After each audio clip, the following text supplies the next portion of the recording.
Welcome to Bless Them Boys, a podcast that's no longer about anything. We're one Saints fan and one Cowboys fan, one fan of who dat and one fan of dat win. We're here to give weekly takes, game recaps, bad betting picks, game previews, and the occasional Seinfeld reference. With the NFL draft upon us, we'd like to highlight each week one former Saint and one former Cowboy who was drafted in the first round of the NFL draft. And I'd also like to apologize to my co-host for finding out that we were doing this on Twitter. Yes. Thanks for the heads up. You're welcome. This week, our patron saint is linebacker Ronaldo Turnbull. And to give a little more context to what I just said, I had come up with this idea. I had not run it past Brandon yet. And John Butler on Twitter, who's covers the Saints, and he's actually working on a book about the Super Bowl 44 team. So shout out to John. He had randomly tweeted, "Hey, does anybody remember Ronaldo Turnbull?" And I thought, "Oh wait, he was a first round pick." So I replied to John's tweet and said, "Hey, I think he's going to be our patron saint." Brandon replied and said, "Well, wait a minute, he didn't win a Super Bowl and he never played for the Cowboys. So how's this going to work?" What's going on here? So yeah, so bad job of co-hosting by yours truly, but nevertheless, Turnbull, who was born in St. Thomas, the Virgin Islands, was drafted 14th overall by the Saints in the year 1990 out of West Virginia University. So he shares an alma mater with Pat McAfee. Almost heaven. Yep. And he Turnbull would remain with the Saints for 7 seasons before playing his final season with the Carolina Panthers. That was in 1997. Turnbull was elected to the 1990 All-Rookie team, and in 1993, he recorded a career-high 13 sacks, was named to the Pro Bowl, and first-team All-Pro. All right, our patron Cowboy this week is one of my favorite players, Terrence Newman. Hello, Newman, which was actually the headline in the Dallas Morning News after the Cowboys drafted him 5th overall in the 2003 draft out of Kansas State. He was the 2002 Jim Thorpe Award winner, the Big 12 Defensive Player of the Year that year. He played with the Cowboys for 9 seasons before following his former defensive coordinator, Mike Zimmer, to Cincinnati and then on to Minnesota. He played a total of 15 seasons in the league, recorded 42 interceptions, 3 of which were returned for a touchdown. And at one point, he went for an extended period of time. I think he may have gone for a full season, but I couldn't confirm without giving up a touchdown reception in coverage. He was also stalked by one of the hosts of the show to a Austin Papado restaurant, as we have previously told the story. Previously, don't remember what episode that was, but it was probably we were previewing a game featuring the Bengals and the Vikings, maybe, or Bengals. Probably so. Probably Bengals and Cowboys. Probably was that game. True. You think Terrence Newman ever met Wayne Knight? I don't know. That's a good question. I'd like to think so. Maybe if it didn't happen, I would just still like to. We'd have to find out if he was a Cowboys fan or if he was a Seinfeld fan first. Terrence Newman? Yeah. Who knows? Well, next time you see him at Papado's, maybe ask him. I'll hit him up. All right. Since we're on such good terms. Right. I'm Paul the Saints fan. I'm Brandon the Cowboys fan. We're your hosts. And now, Izzy, tell him what time it is. Yeah, that's it. It's go time. Let's see you lift that. Mr. Mandelbaum, please. It's go time. This one's for you, Pop. It's go time. It's go time. You've been married 3 times. That's it! It's go time! It's go time. All right, we got an exciting episode this week, I'd like to say. Very exciting. But before we get to it, let's do a little housekeeping. A little spring cleaning, if you will. It's not quite spring yet, but we're getting there. If you'd like to contact the show, you can do so via email, blessdemboys@gmail.com, BLESSDEMBOYZ @gmail.com. We're still on Twitter/X at bless_dem_boys. Capital B, capital D, capital B. Nothing yet from Coach Belichick or LeBron or Ben Solak. So, well, I'm starting to think we've been blacklisted, Paul. we might. Well, did you name names? I didn't name names. I didn't name names. I didn't name names.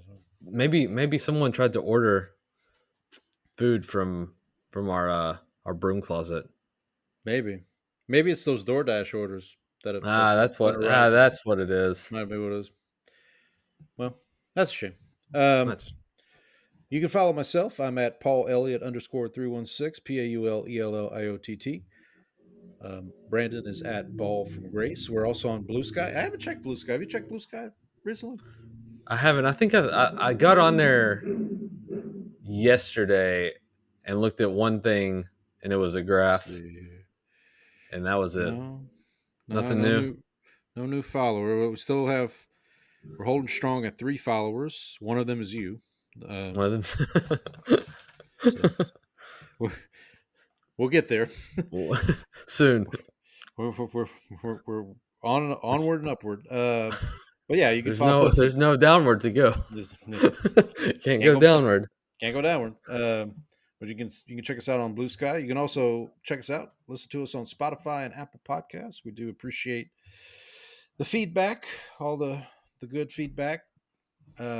Leave a rating and review, subscribe, like, all that good stuff. Tell your friends, tell your enemies, tell the bots. The bots are still holding strong, looks like. Any more listening in Russia that we? No, I think we're still holding steady at our proportion of listens in Russia. Last I checked. All right. Okay. Well, hey, at least as long as we're holding steady, that's Yeah, I don't think Yuri has been able to find the follow or find the share button. I think that's the problem. Well, he's working on that novel. He's working on the sequel to War. What is it good for? He's a busy man. He doesn't have time for our silly childish games or whatever. Yes. Maybe he heard the podcast and threw it out the window through the listening device out the window. He threw his iPod, he had an old school iPod, threw it out the window and it hit Carol Kane. Probably tangled up in a lawsuit now based on that. You might be. All right. Before we get into, we are going to talk a little bit of football this week. But before we do that, we will. We at Bless Them Boys, we do pride ourselves on being able to discuss other things. But enough about fish. I can discuss other things, All right, Brandon, what shenanigans you get up to this week? So I had a pretty busy weekend. So Friday, our company had its employee appreciation day. So we had kind of like a breakfast. They served breakfast, and then we went off campus to Kirby Ice House. Okay. They had food, they had drinks. Spasmatics were playing. Anybody? Was there any dancing? Anybody do a little kicks? I didn't see anybody doing any little kicks. I avoid the dance floor. Okay, well, fair enough. I don't need anybody saying "Sweet Fancy Moses" when they see me dancing. More like a full body dry heave set to music. Exactly. So we had that Friday, and then Friday night, my wife and I finally watched. Because I'd seen it before, but she hadn't. We watched Nosferatu. Oh. I don't think she enjoyed it. After the movie, I had gone to brush my teeth, and I came back into the living room, and she goes, "I don't feel well," and I said, "Are you sick?" And she was like, "No, this movie just made me uncomfortable." Yeah, so let me call time out here. So did you watch this at home? Yeah, we watched it at home. Okay. Yeah, so we were watching it at the house. So she thought it was well made, but it was a little too creepy for her, I think. Okay. She did not appreciate the voice of Dracula. Okay, and how many times have you done that voice to her? I have done it too many times. She has told me to stop. We'll leave the key for you under the mat, friend. So, I'm gonna be sleeping on the fold-out sofa with a bar in my back. And she won't turn the AC on. She will not. Can you please turn the AC on? I did not watch any of the All-Star game or SNL this week. We talked Okay. about it in the show. You caught a little bit of All-Star Yeah, I weekend. caught a little bit of. I watched my.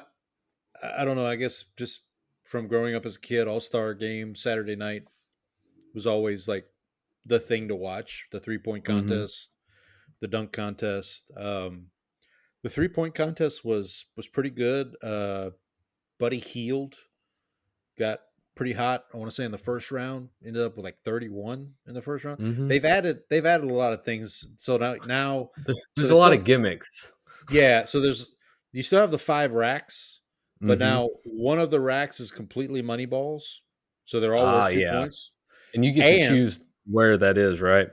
right. And they've also added now, I forget what they call them, but like in between the second and third rack and the third and fourth rack are these 3-point shots.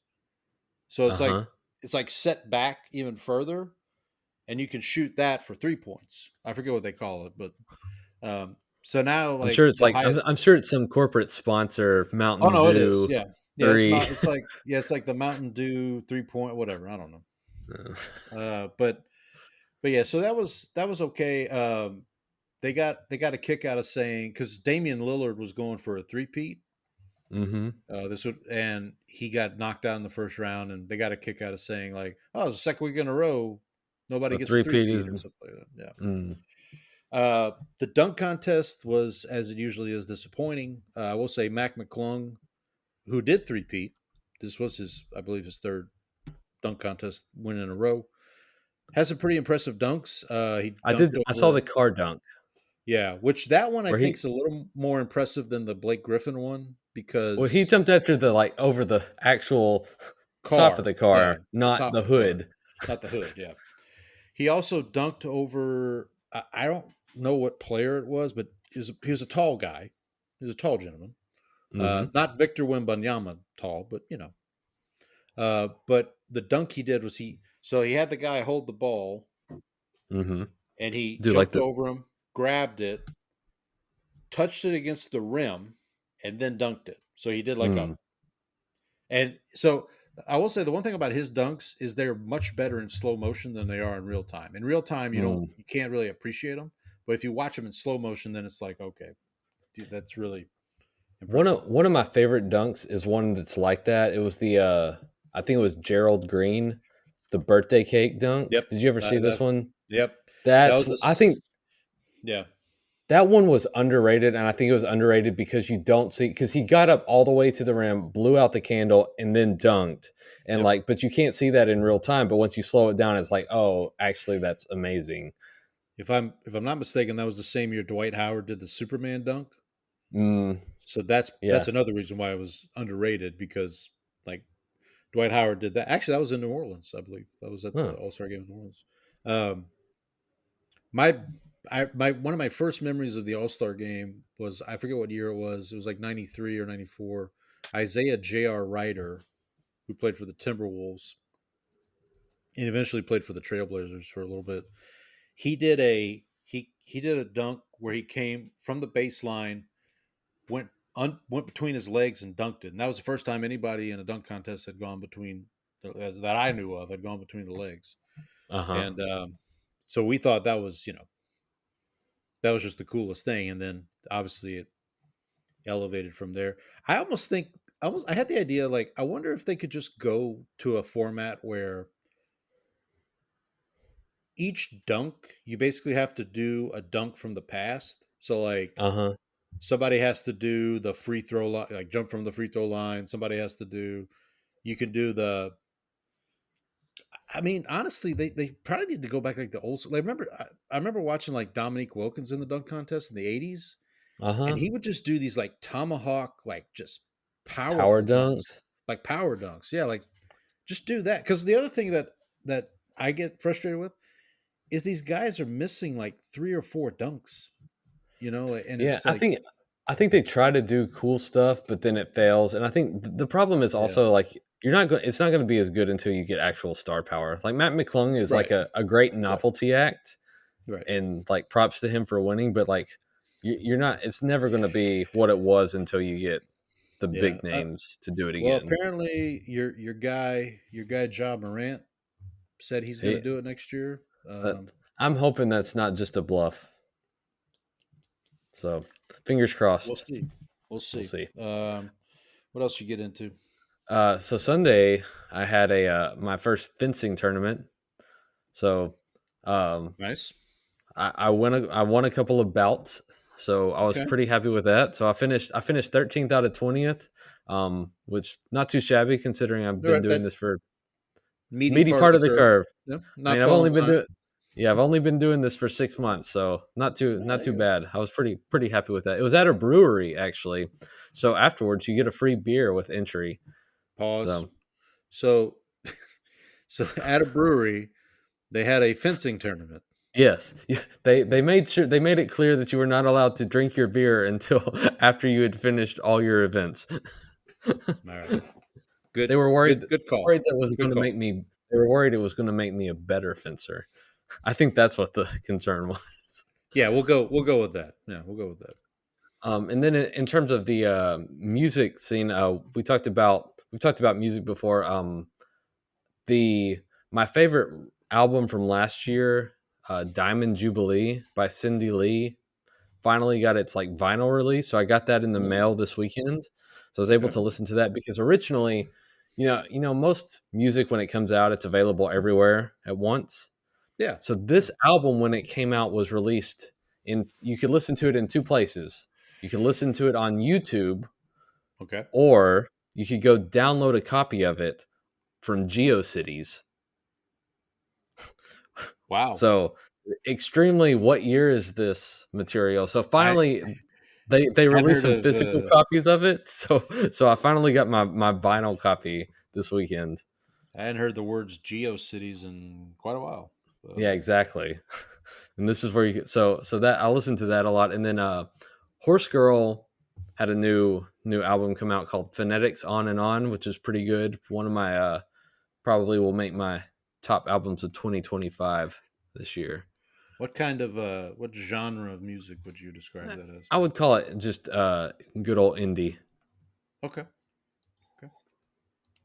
What about you, Paul? Other than the All-Star game, what'd you get into? So watched a couple of movies. To appease our Russian bots, I decided to watch The Hunt for Red October. Figured that would That's... Are you sure you're trying to appease them? Wouldn't this be a? Oh yeah, I guess yeah. Scratch that. Cut that out. You watched Hunt for Red October and you thought it was terrible. The end. Yeah. Sean Connery's Russian. It is kind of funny. Like Sean Connery starts the movie, and you can tell he's trying to do a Russian accent, and then at some point, it's just like, you know what? Okay, that's enough of that. We're done. Yeah, we're done with that. Soviet Russia. I hadn't seen it in a while. It's a quality film. It's a quality film. Tom Clancy, the writer, the one who wrote that book, he at one point it fell through, but he tried to buy the Minnesota Vikings at one point, I believe. Oh, you know what? I think I remember that. I think I remember hearing that. Yeah.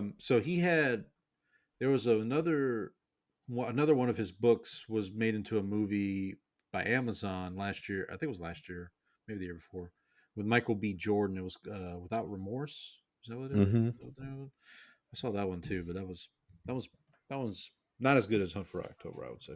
I also saw a movie called Body Double. This is a movie by Brian De Palma, director Brian De Palma. You may know him from trying to think what else he directed. Usual Suspects, I believe. But this is from like the 80s. It's I'm gonna be honest, it's a weird one. It's definitely out there a little bit. But I thought it was fine. That was good. So I've never seen Body Double, but I'm familiar with the movie because I read the book and saw the movie. Have you ever seen American Psycho? Yes. I've not read the book, but I know. So in that movie and book, he is constantly re-renting that movie. Mm, and that's right. That's right. he talks about a very specific scene in there, and I can't remember Okay. what it is off the top of my head, but it was something very erotic. Yeah. No, it's definitely it's definitely on the Rochelle scale, I Mm. would say. No, it's Yeah, definitely on Milan that. to Minsk. Yeah. Strange erotic journey. I also watched a movie called Reality Bites. This is from '94. This Hmm. was kind of like young well, this is actually directed by Ben Stiller. Young Ben Stiller, um, Ethan Hawke, um, Winona Ryder. Uh, definitely a of that time kind of movie. I would, I'd recommend checking it out. It's pretty. I had never seen it before. It was pretty good. It's on YouTube right now for free. So if you want to, check it out. Has some good music in it too. Uh, there was a song by a band called World Party or the World Party. It was like it. It was this weird like I don't want to say grunge.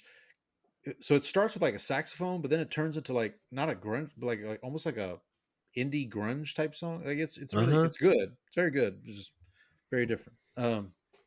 Anyway, and then also on YouTube right now for free is Wayne's World. So I Huh. watched that. Have you seen Wayne's World? I'm not. Speaking of Saturday Night Live, Mm.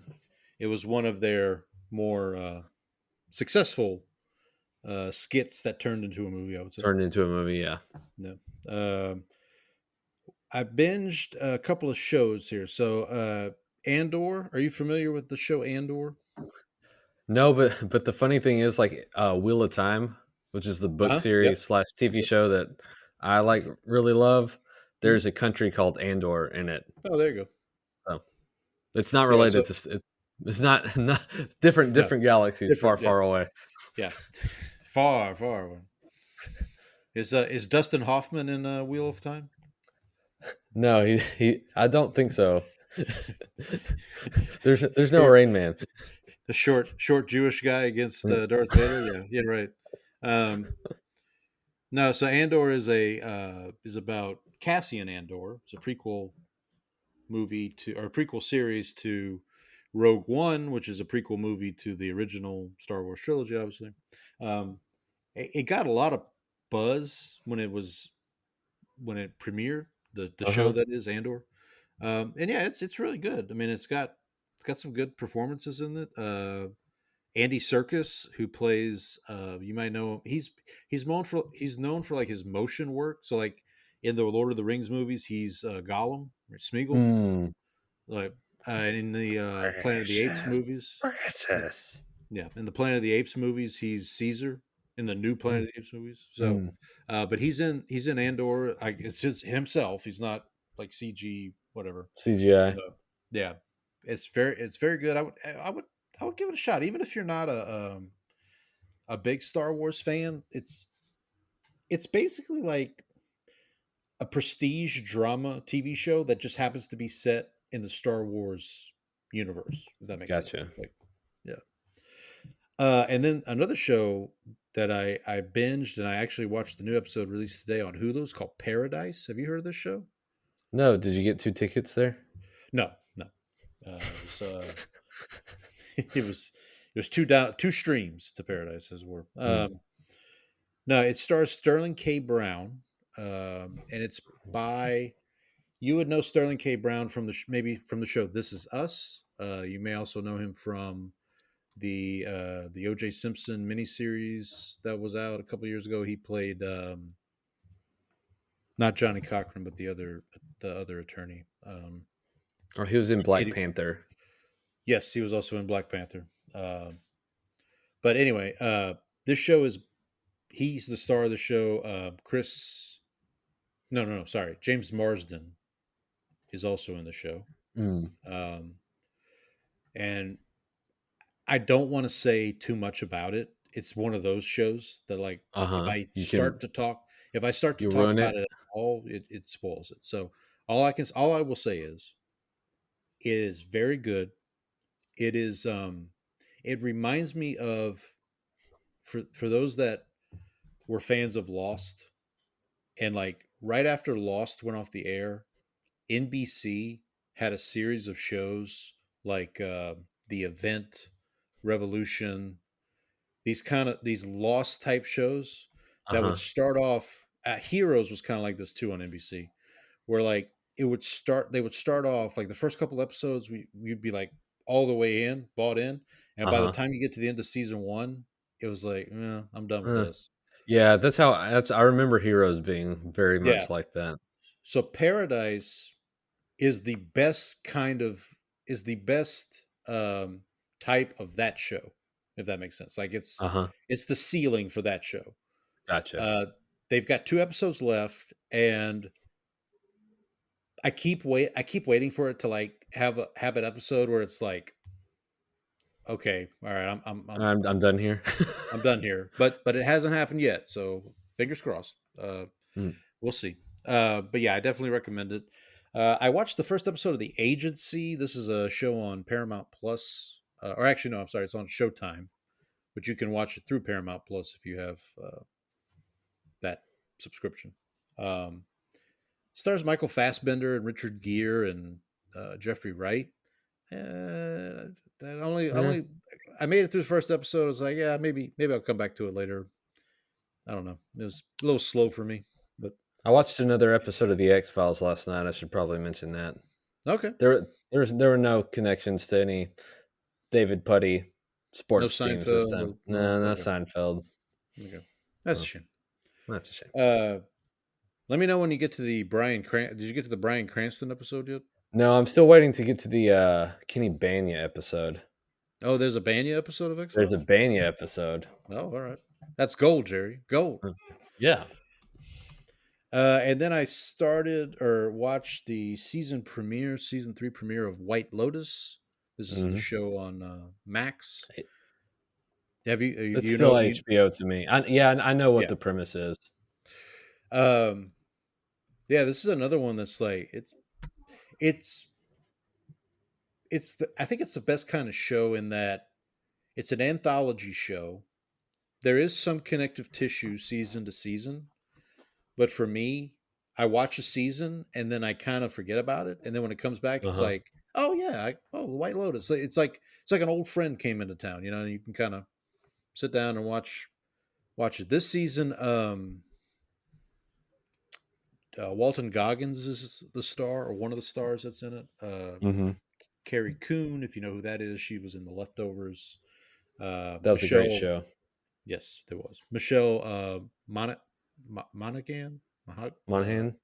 Monahan, thank you. She's in it. Arnold Patrick Schwarzenegger, Arnold's son, is in Mm-hmm. it this season. Yeah, so I I just highly, I love Walton Goggins. You never watched Justified? I tried to start. I started. I think I watched the first episode, but I also love Walton Goggins. I love his Righteous Gemstones is about to come Mm-hmm. back for its final season. He's fantastic in that. He's in Fallout, the show that's on Prime, Uh-huh. based on the video game series. Great in that as well. Yeah, I haven't seen him in anything and been like, yeah, that wasn't that great. You know what I mean? Yeah. Like Yeah, he's great in everything. I do need to give Justified another.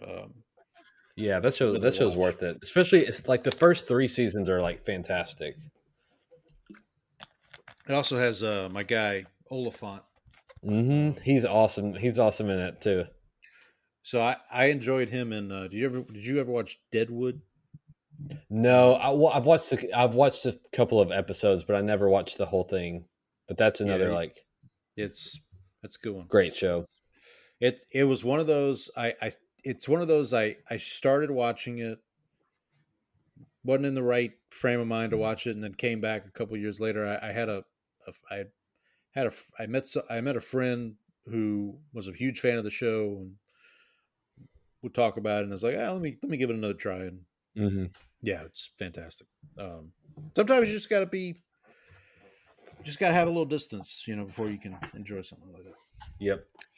All right. Anything else we want to? No, I think we can Discuss get it? into the NFL adjacent talk. The news for and this, notes here. The news and notes, as it were. Well, good news for the Saints. They've got some good news and notes here. Actually, on the day we are recording this, February 18th. So Kellen Moore is the head coach, and he's getting his offensive staff together. Looks like he's basically got everything filled except the offensive coordinator, which Josina Anderson tweeted out today that it looks like it's going to be Doug Nussmeier, and I believe Josina Anderson, like she's on top of. So I and that's always been the going thought is that it would be Doug Nussmeier. So, but it's not official yet. There's no DC yet. There's no DC. I know they're interviewing. They interviewed Brandon Staley over the weekend. They interviewed oh gosh, I can't remember his name, but it was I'll have to look it up. But they interviewed a couple other people. I want to say Sunday. I want to say the other guy they interviewed was from the Ravens, maybe. Like, but I can look it up when you go. But for their offense, looks like they're going to have their offensive staff in place. So Nussmeier, again, that's not official, but it's coming. They hired Scott Tolzien, J.R.R. Tolzien. Yes, quarterback, Cowboy coaching legend Scott Tolzien. Yep. They rehired Joel Thomas. So Joel Thomas was with the team up until last season. He left. He went coach for the Giants for a year. And then now he's coming back to be the running backs coach. It's funny, Dennis Allen's no longer there, and he comes back. So you look, you put two and two together, and you tell me. It tells me he was not a fan. He was an anti-Allenite. Dennisite. No. I tried to make it work. Denite. So there's a lot of excitement about this next hire, TJ Paganetti. I hope I'm pronouncing that right. He spent last season with the Eagles. He was the assistant O-line coach and run game coordinator. Now, I don't know if run game coordinator means he's the guy that tells Kellen Moore to hand the ball to Saquon Barkley, but still,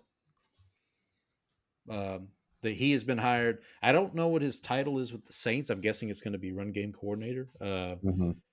Maybe offense assistant O-line coach. The Saints did hire Nugent, Brandon Nugent, I believe. Who not Ted. Again, not Ted. Or Mike Nugent. No, Brandon Nugent. He was with the team also for a little while. He left. I don't remember where he's been the last couple of years, but he's now back with the team as the O-line. He was the O-line coach when the O-line was good. So that's encouraging at least. They retained their wide receivers coach Keith Williams, who is kind of like I heard the same thing about Keith Williams I heard about Joel Thomas, which is players love him. So it sounds all good right now. And again, defensively, it looks like it's going to be Brandon Staley. He's the front runner in the clubhouse. He's the front runner. But it also more importantly or more directly looks like the Saints will be switching to a 3-4 scheme this year, because I think 2 out of the 3 guys they've interviewed run a 3-4 scheme. Brandon Staley. I'm looking to see. Christian Parker was the other gentleman they interviewed. Christian Parker was the passing game coordinator, I believe, for the Eagles this past year on defense. So they interviewed him as well. I think 3-4 versus 4-3 like isn't as stark a difference as it used to be in the league anyway. So I think either way, you're probably fine. Yeah, I mean as long as it works, Yeah. Yeah, and let me see. I think that's it. So so hopefully by the next week they'll have a full staff, because by this time next week the combine will be in full swing. So kind of hope you have a full staff. I would hope so. What about the Cowboys? They got anything I think going? they. I mean, nothing big happened. They just. I think they finalized everybody now, so everybody's kind of just locked into their roles. They got their staff put together. Um, there's a lot of there's a couple of the Cowboys had internal discussions about trading Micah Parsons, which I'm sure it was really like, if someone offered us a million picks for Micah Parsons, what would it take to actually what is the minimum we would actually have to do Right. to get to trade him? And that was discussions. It's not going to happen, but of course, the newsmongers out there need Yeah. something.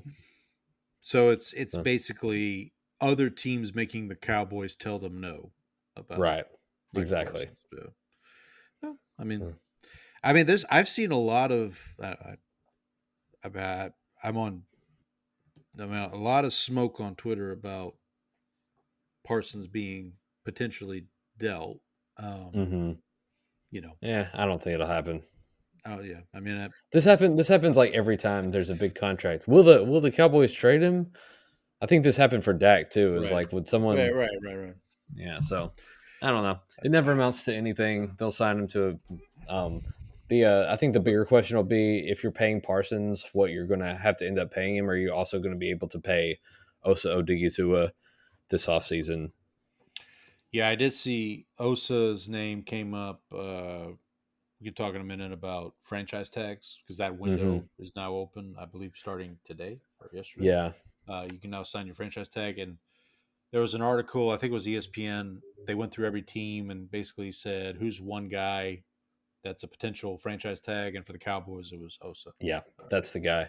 Do you want to guess? Do you want to guess what the estimated average annual value of his contract is right now? Oh, I saw this. It's like 23 and a half. 23. Yeah, it's like 20. Yeah. That's a lot for a defensive tackle. Yeah, I went through because I was, like I said, I was going to bring up franchise tags. He led the league in QB hits this year, but he's a little undersized, and so but if you spend all that money, you're also going to pay Parsons. You got Trayvon Diggs on a pretty big contract. Are you still going to be able to fill in enough holes because you had trouble stopping the run this year anyway? Would you be better off taking that $23 million and getting maybe drafting a couple of defensive tackles because that class is deep this year? And then allocating some free agency dollars to it instead, and a lower annual value. Somebody in the I know that I don't think the defensive tackle class in free agency is great this year, so that's another complication. But again, to your point, in the draft, defensive tackle is deep. Pretty, yeah. It's pretty. One real quick thing, just to go back to the Saints defensive coordinator search. They also interviewed Durante Jones, who's currently the defensive backs coach for the Vikings. He does have a connection somewhat to the Saints. He was a former defensive coordinator at LSU once upon a time, so there is kind of a quasi connection there.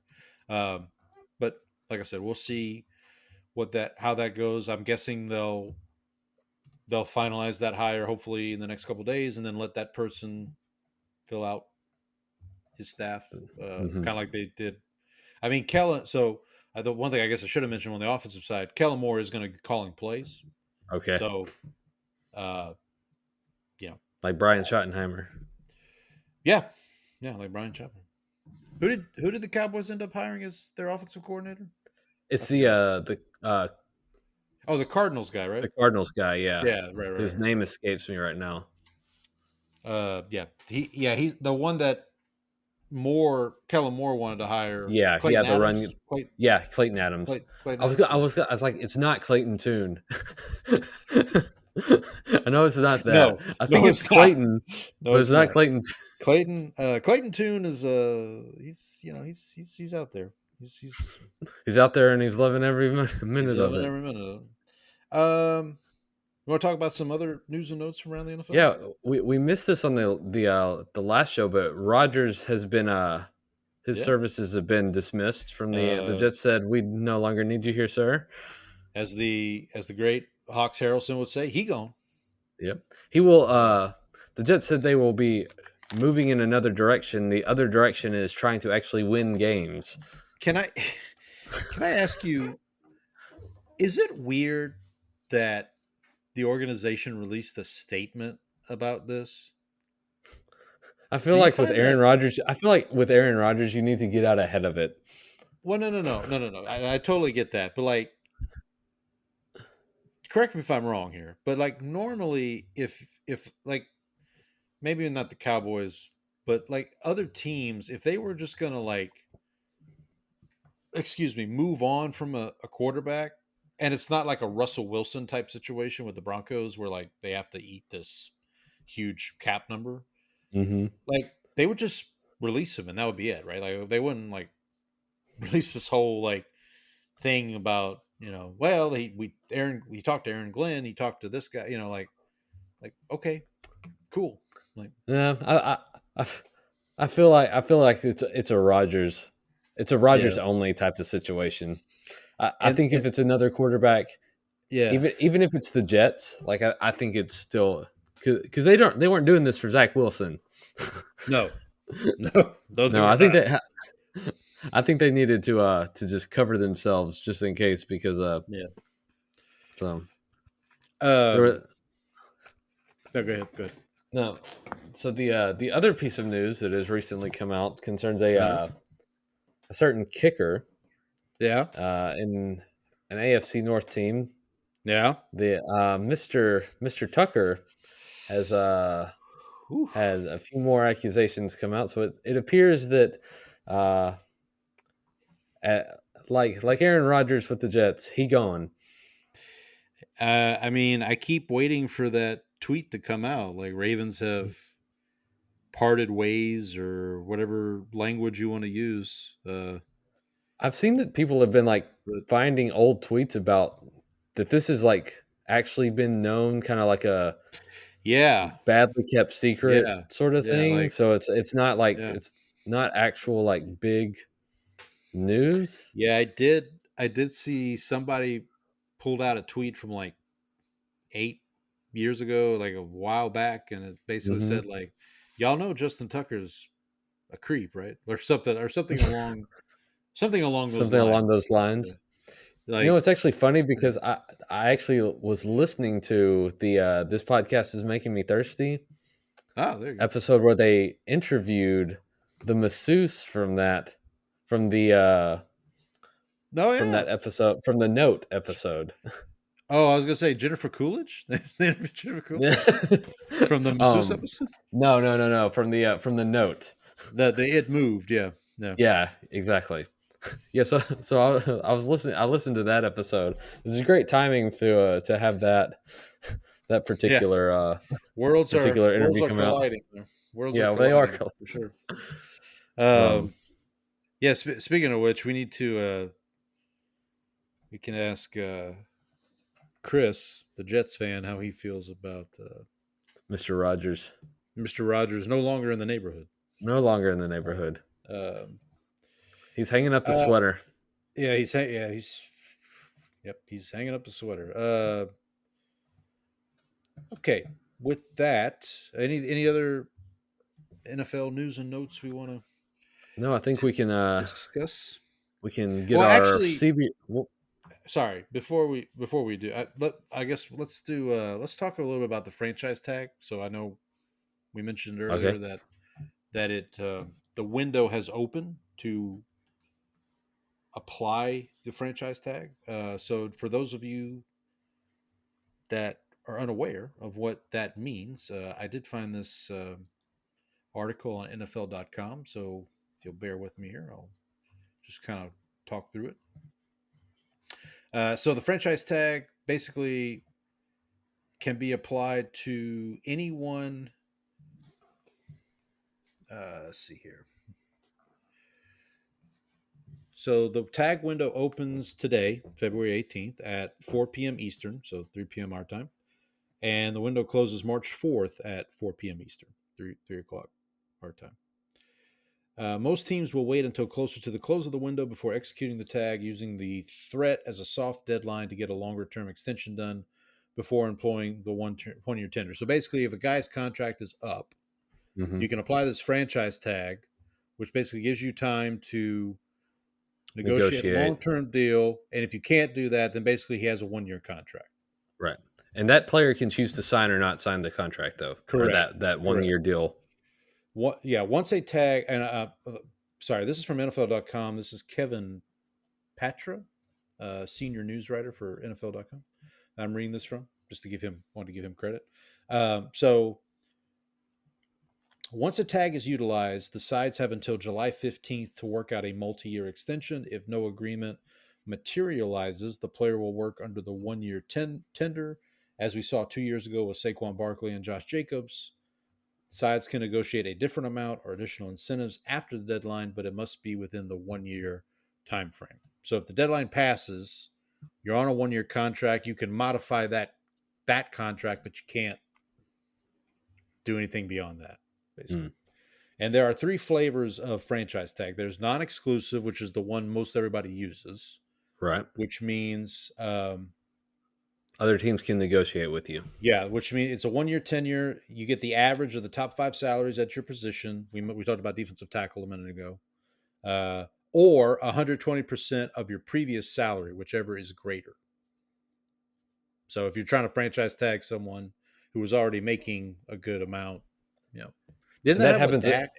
No, it happened with Dak got the franchise tag, played on it, and then got a contract. Right. And then was signed, and then in the contract he can't be franchised again. I think Kirk Cousins is the one who got franchised twice in Washington, and played for both years, and then went and signed in Minnesota.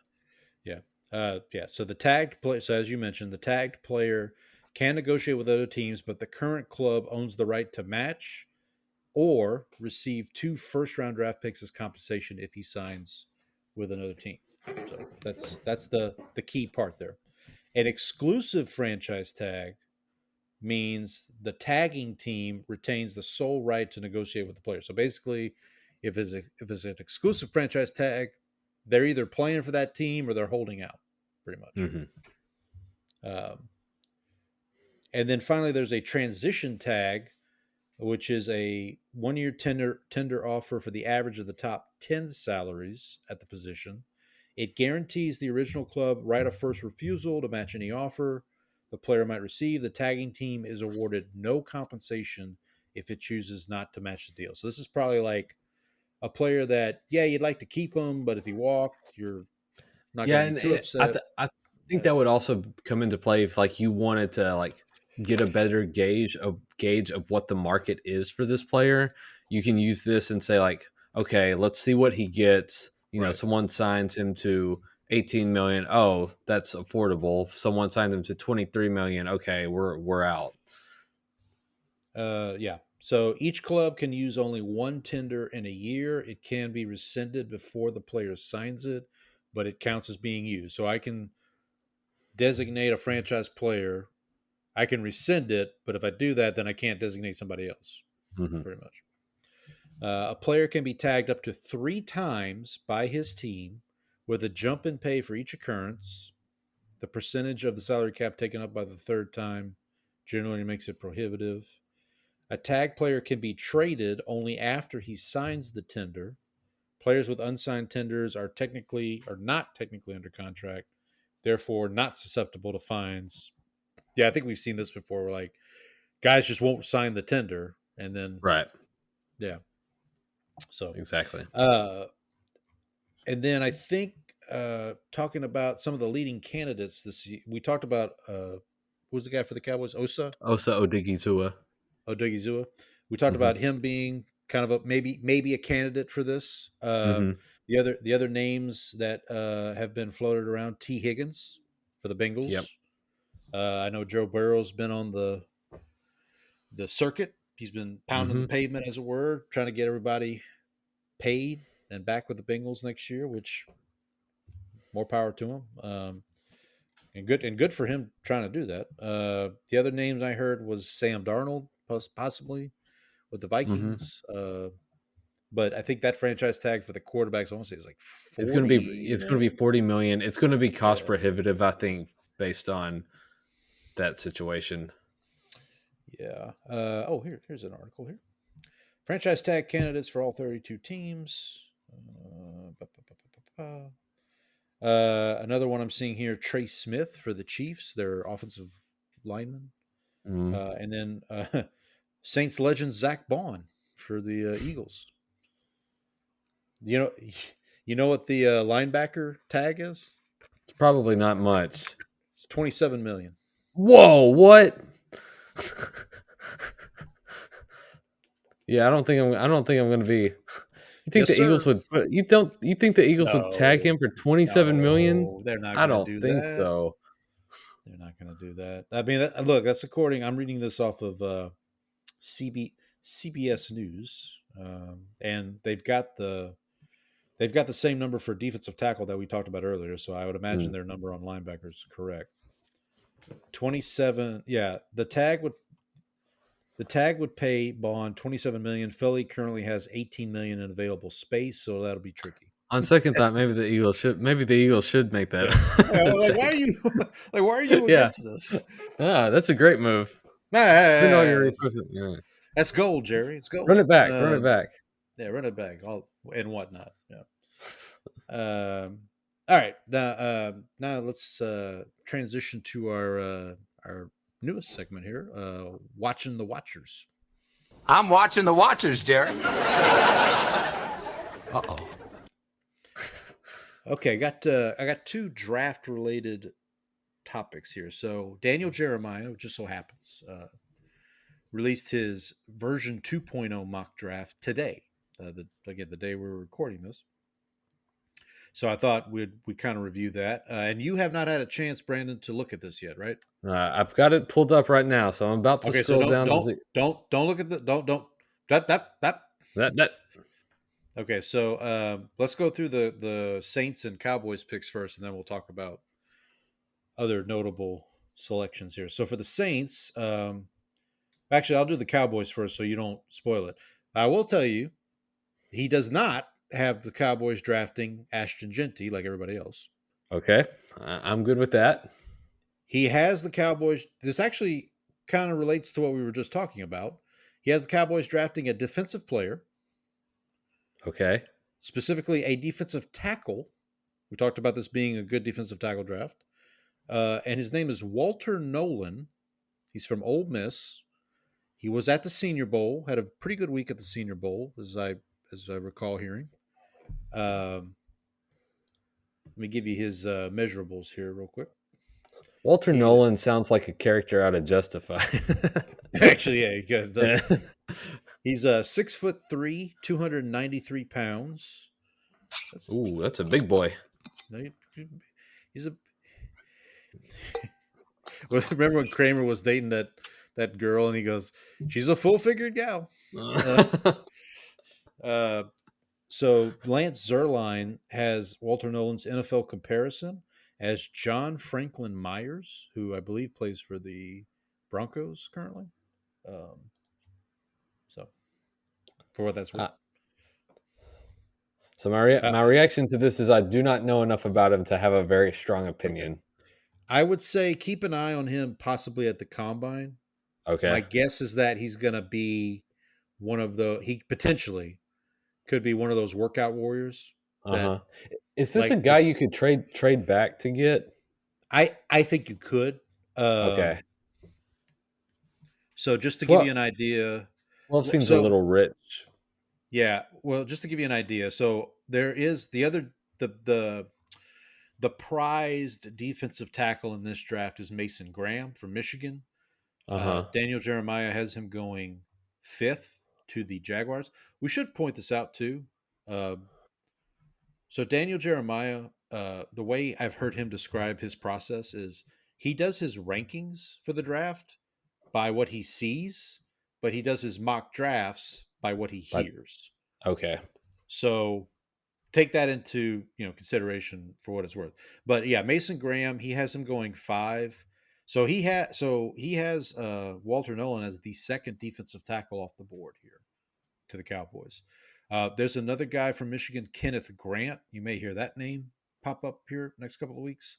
He has him going 16th to the Cardinals.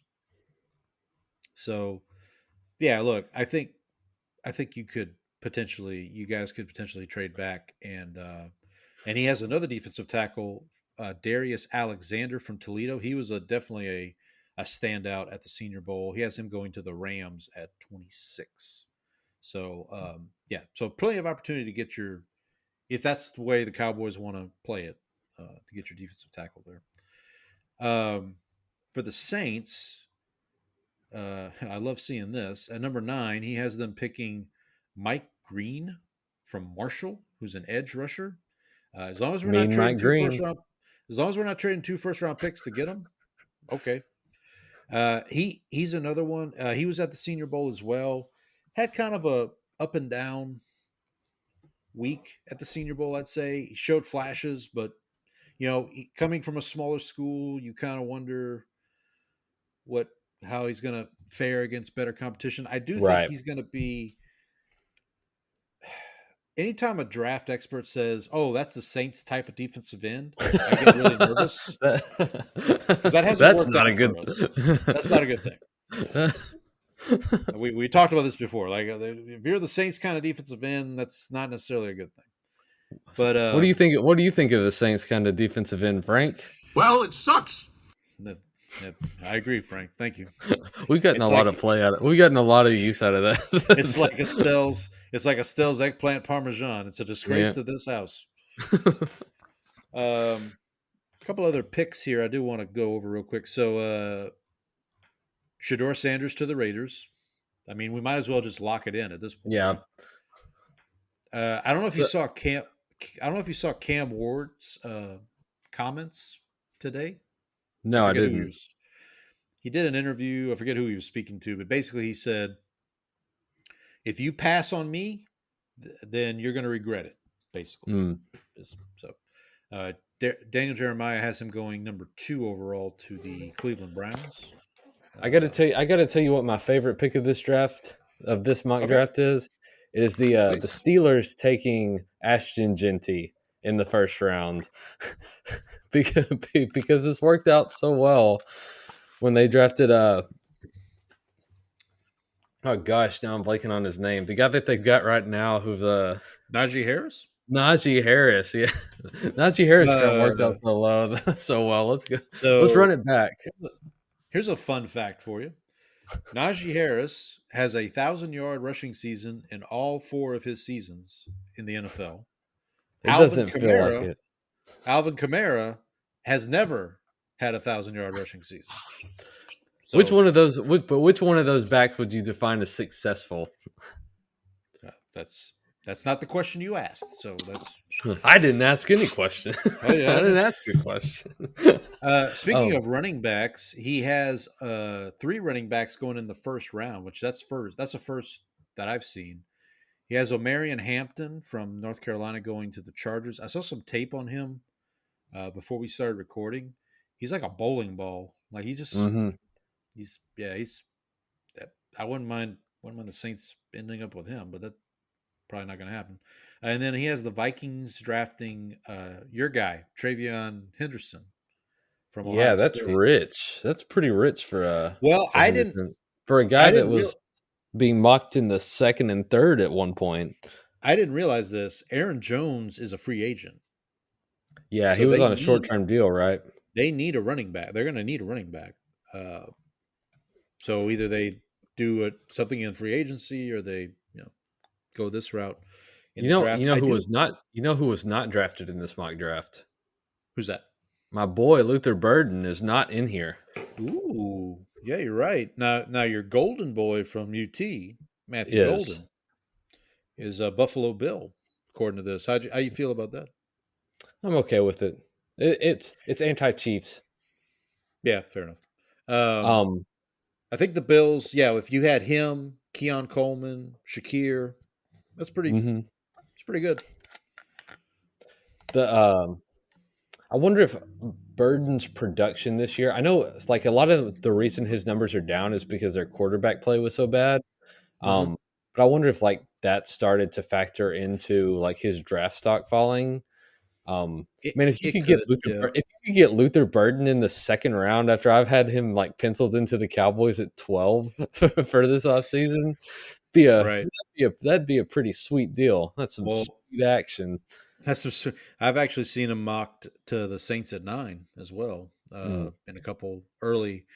Speaking of another receiver, Teteroa McMillan, who's let's see, let me make sure. So if you don't count Travis Hunter, like because he's a unicorn, uh, the first pure receiver taken off the board is, I believe, Teteroa McMillan, and that's not till pick 19 with the Tampa Bay Buccaneers. So, but Daniel Jeremiah has a tight end, Tyler Warren, being taken in the top 10. So, uh, by the Jets, we can ask Chris about that too. How he feels about maybe a tight end in his future, for the New York Jets. Any other selections here? Oh, here's another UT guy, Jade Barron, going to the Bengals. I like Jade Barron. The Bengals need some help on defense for sure. He's been climbing up some. Well, actually, we'll bring him up here in the next thing I want to talk about. But he's been climbing up the ranks. I've seen last couple weeks. Again, for corners, again, not counting. I guess if you want to count Travis Hunter, because that's Travis Hunter's going to the combine as a corner. So if you're Mm-hmm. using that as a gauge, he would be the first corner off the board at number 3 to the Giants. How you feel about playing Travis Hunter twice a year? I would prefer that they got Cam Ward, who I'm not, who I think personally. Fair enough. No Fair offense enough. to Cam Ward, but But then the next, a little offense. The next corner off the board would be at 11, the 49ers drafting Will Johnson out of Michigan. That's another guy coming off an injury. But when he's healthy, he's been very good. So, mm-hmm. That's all the 49ers need is just they'll just get lucky and get like the best corner in the draft, but they only get him because he was injured in college. So Right. that'd be about right. Any other? How about an offensive guard going number 13 overall, Tyler Booker from the Dolphins? That's another situation where they could probably trade back and still get him if they really Right. want to. And then Gray Zabel, I'll point him out at pick 18 for the Seahawks. This is a guy, he was at the Senior Bowl. He's from North Dakota State. He didn't lose. I don't think he lost one rep all week, is what I heard, as an offensive lineman. He's played all 5 positions across the line. So somebody's going to get a good offensive lineman. Yeah, and they need offensive line help. They do.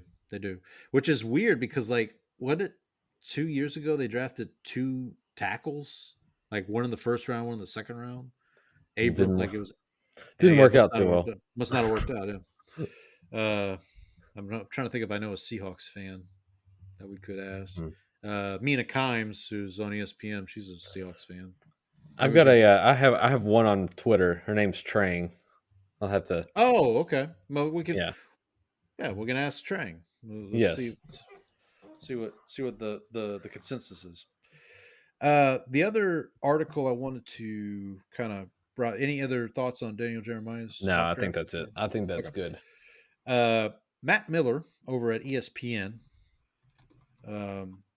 He did an article on first round grades. So obviously there's 32 picks in the first round, but a lot of years, this year especially, there's not 32 guys that consensus everybody would pick in the first round, if that makes sense. So like first round grades we talk about here. So Matt Miller only gave out 12 first round grades. And not surprisingly, there were 0 at quarterback.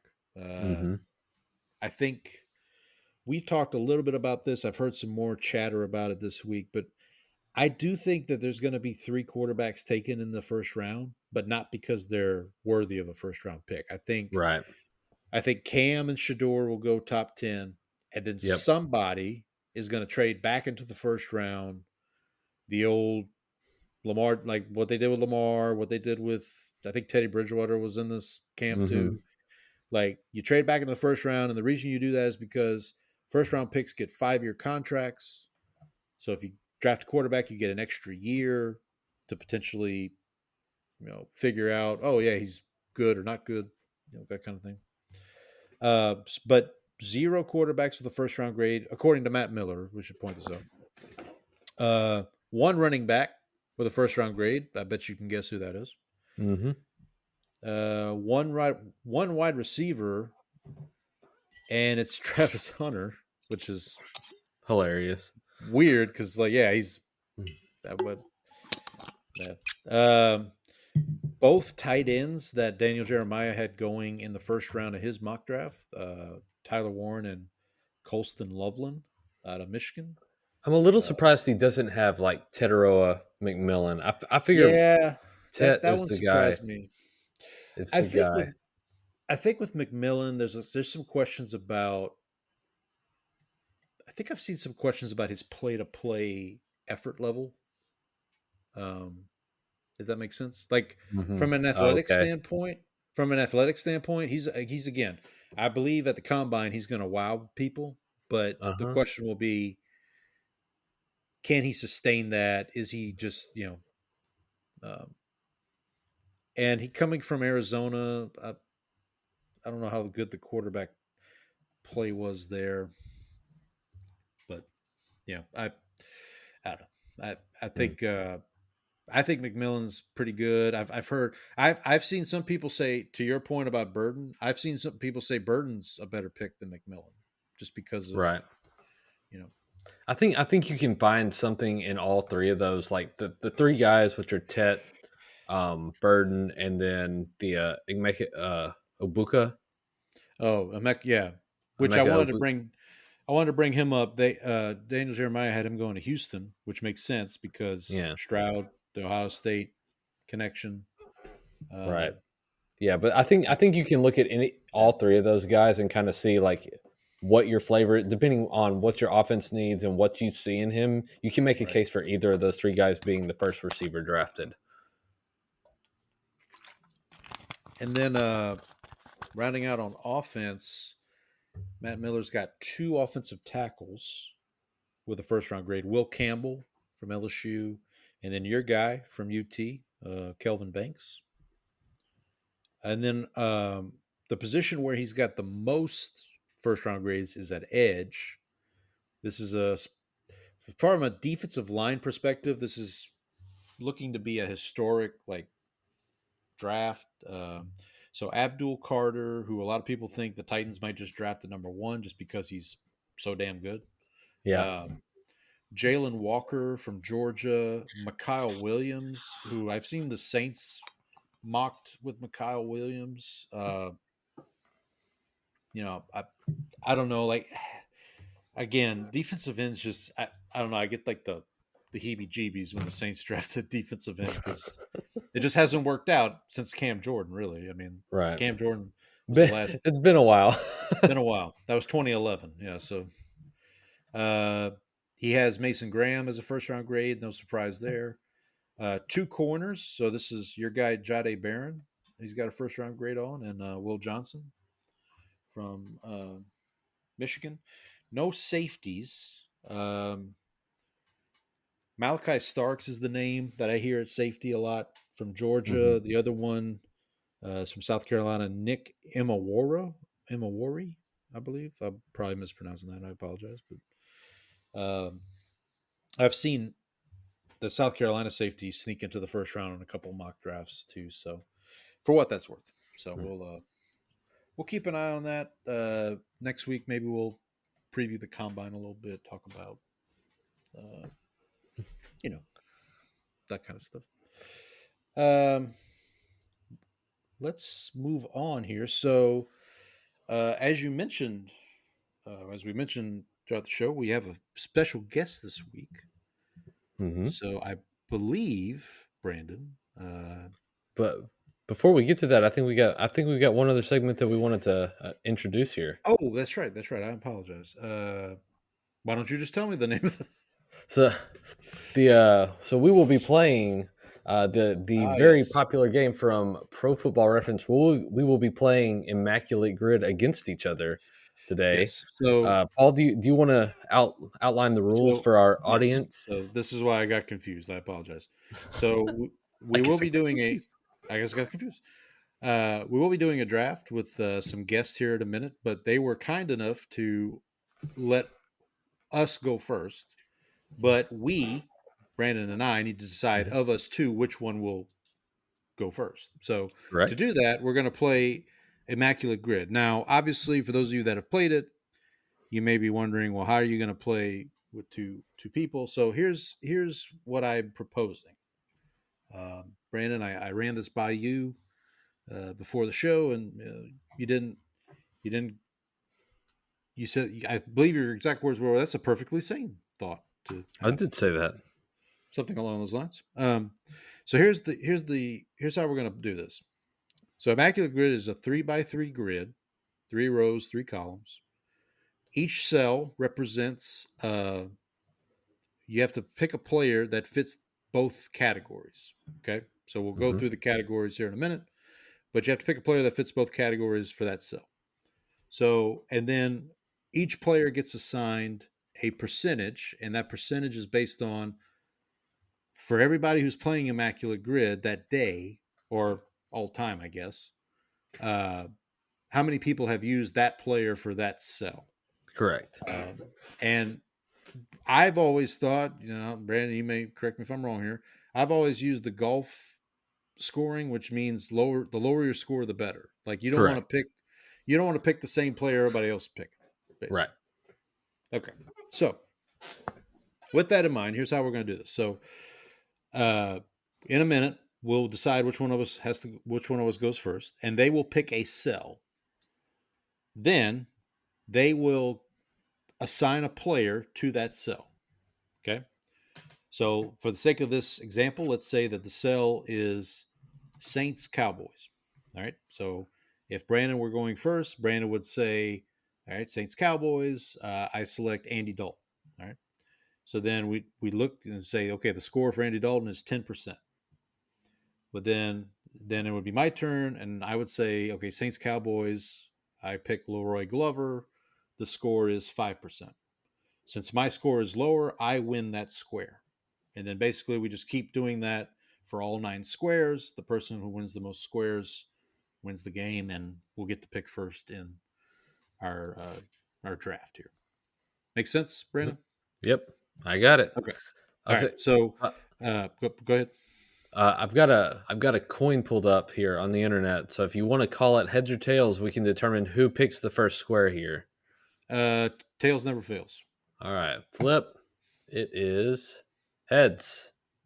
Okay, so you will go first. But before you go, let me. So for those playing along at home, this is grid number 580. Again, we're doing the football one. Today's grid. Today's grid. And here are the rows. So the rows are Dallas Cowboys, Los Angeles Rams, Houston Texans. The columns are Kansas City Chiefs, Las Vegas Raiders, and first round draft pick. Now, I do want to remind folks, and Brandon, I'll remind you and myself also, first round draft pick, when paired with a team, does not have to be a first round draft pick of that team. Correct. It can be someone who was drafted in the first round by another team, but then later played for the team that's on the grid. Hopefully that made sense. So Brandon, you won the toss. You will get the first choice here. So tell me the cell here. So I'm gonna go straight to the middle because I want to keep you away from this one. Okay. I'm gonna go Rams and Raiders. Okay. And I'm going to go with the Immaculate Grid legend, Leroy Glover, for 0.4%. Wow. Paul, can you beat that? So this is actually, I'm glad you did this actually, because this brings me to a good point. So uh, we talked about this before we went live. So let's say I at this point decide I can't beat that. I'm going to concede. So therefore, I would just take Leroy. And I'm not saying I'm doing this, but Okay. I would just take Leroy Glover. But Brandon, you would win the square. But give me a second here. Let me think of. Ooh, does this guy work? Hold on. Oh, I'm Let's see going what you with got. Nicole Roby Coleman.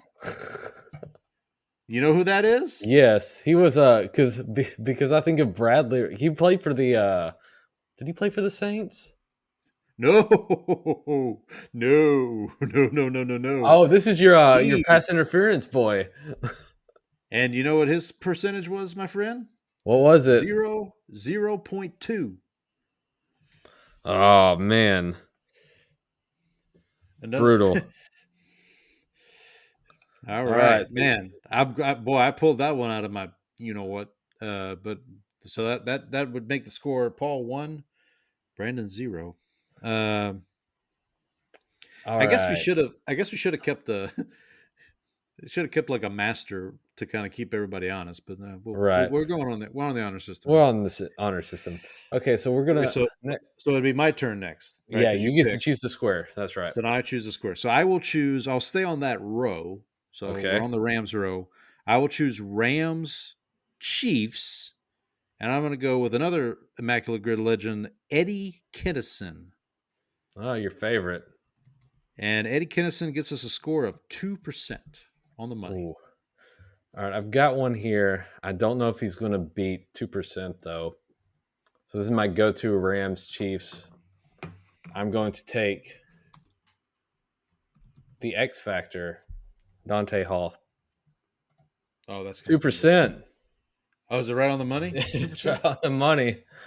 Okay. Well, that's a tie. That's a So tie. we'll have to settle this.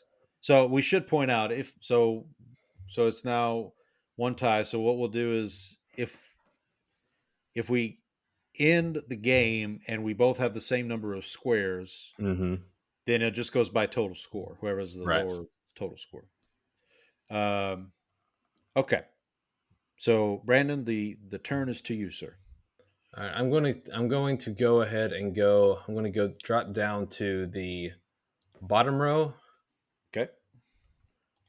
I'm going to go with let's go Texans Raiders.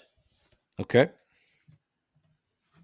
And my trusty DJ Swearinger. 0.9%. That one's gonna be. I was gonna say that's gonna be That's gonna be hard to beat. Let's see, Texans Raiders. Who? Yeah, I think that's the one I usually. So he's been a find because I remember one of the first times you used him. I think it was like Saints, Yeah, Bucks, or something like yeah, that. he's played And I for a was lot like, of teams.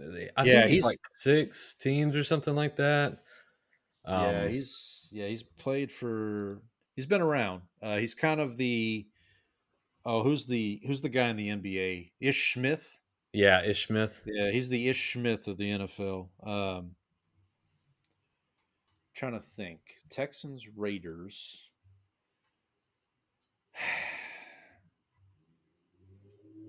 I'll go. I'll go with Matt Leinart, Okay. USC quarterback, Heisman Trophy winner. Right? He went. He played for both. 3%.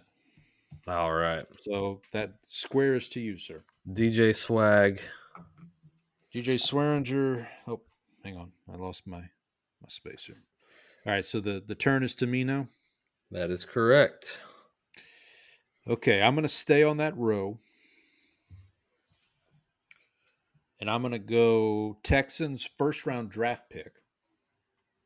Okay. and I'm going to go Kenyon Green, who was their first-round draft pick out of one of your favorite schools, Texas A&M. Offensive lineman, and that is 2% for Mr. Kenyon Green. Okay. 2%? 2%. I'm I guess going technically to. Matt Leinart could have worked for this. That's square what as I'm well. about to. That's what I'm about to use. I'm going to say. I'm going to That's see. legal. You can do that. Yep. So that was actually gonna be my move. I was like, actually, I don't know how well it'll work, but let's go Matt Leinart. Matt Leinart, 0.1%. Oh man. Well, yeah, because he wasn't drafted by the Texans. He was Yep. drafted by the. All right, so that's 2 squares for Brandon, 1 for me, and 1 tie. 1 tie. And right. I believe the turn is to you, sir. All right, let's go up a couple of rows. Stay in that column. Okay. We're gonna go Cowboys first round pick. Oh boy. We're going to go with the supplemental first round. Oh. We're going Does that count? Steve Walsh.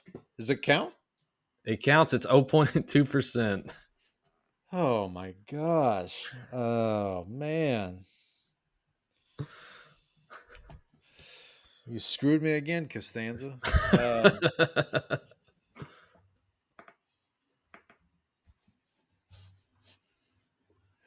Well, this is yeah, Immaculate patron saint Steve Walsh, former patron saint Steve Walsh. We talked about him. See, this is my fault. I shouldn't have used him for a patron saint. You wouldn't have known he was a. Well, maybe you would have. I don't know. Yeah, I think I would have because I've actually wondered about that before. All right, I'm gonna try something. What was the number? It was 0.2%. This is not going to be less, but I'm going to go current ESPN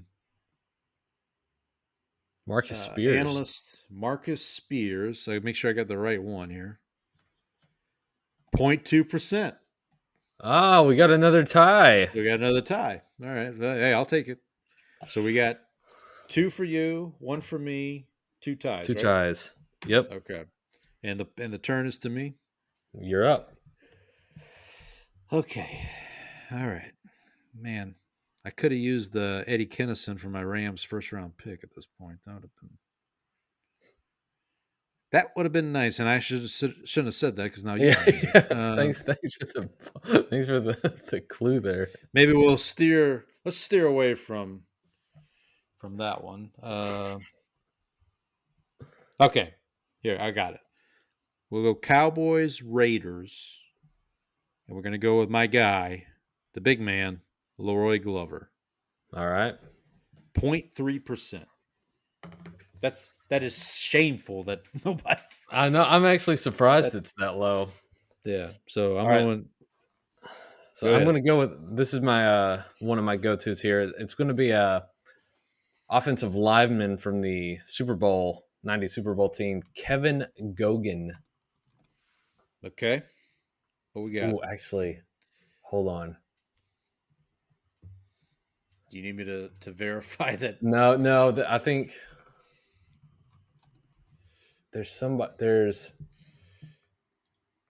I'm debating him or another guy. I don't know.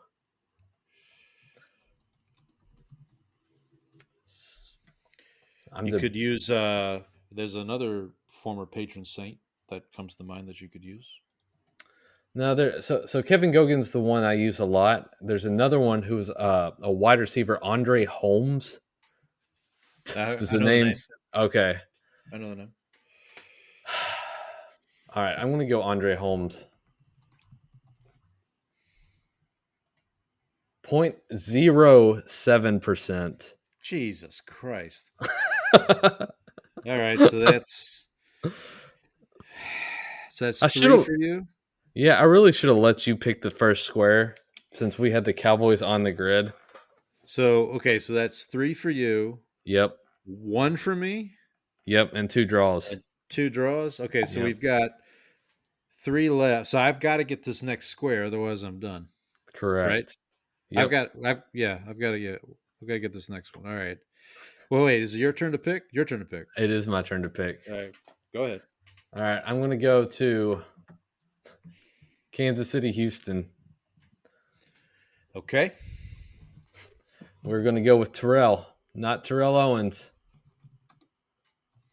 Mr. Terrell McLean. Cowboy legend, right? Yeah, 0.07 again. Jesus Christ.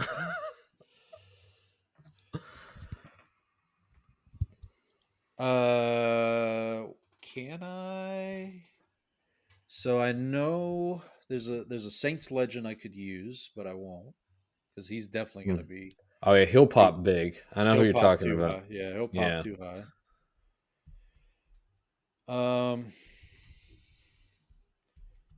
Can I? Nope, I can't use him.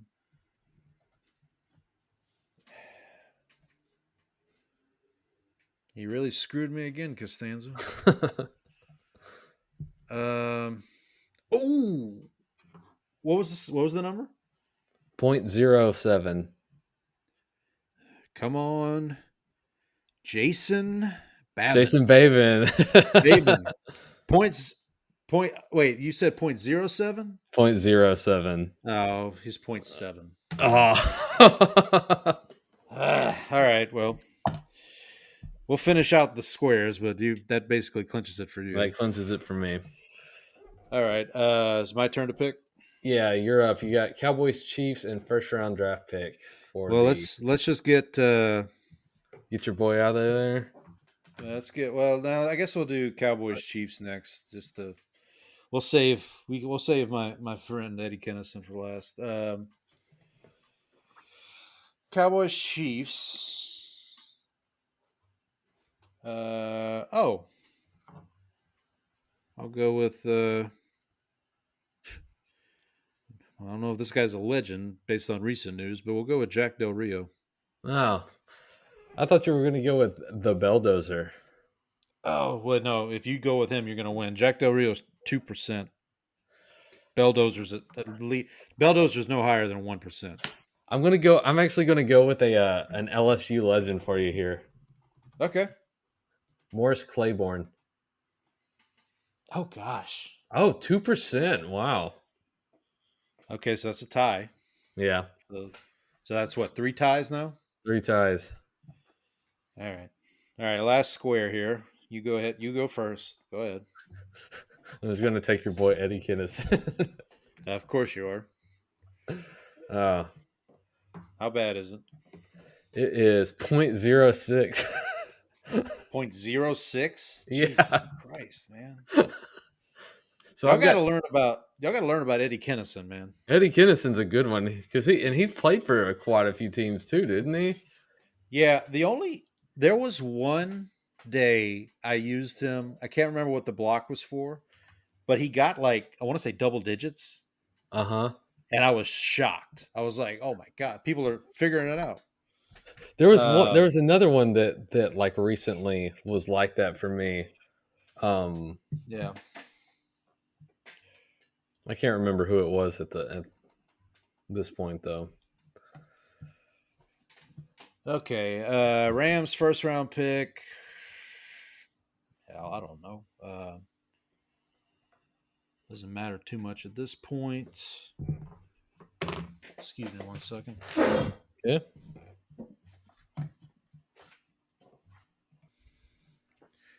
All right, so this one's not going to matter too much. Rams first round pick. I will go Kevin Carter. He's a defensive lineman. I forget where he's from, and he comes in at 0.1%. Huh. Not too shabby. What was Eddie Kennison? 0.06. So my total score was 9. What was yours? I ended up with 5. Unbelievable.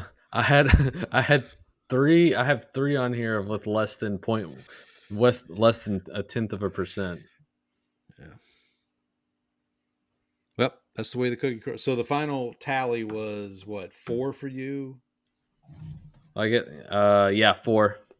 And 1 for me. No, 2. Wait.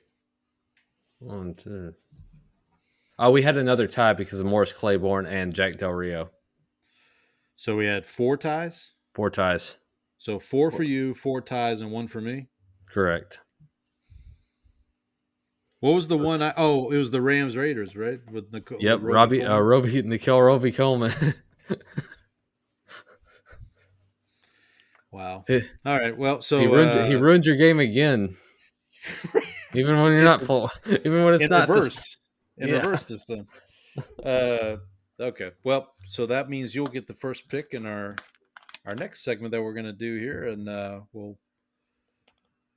we'll have a couple of very special guests that we can introduce.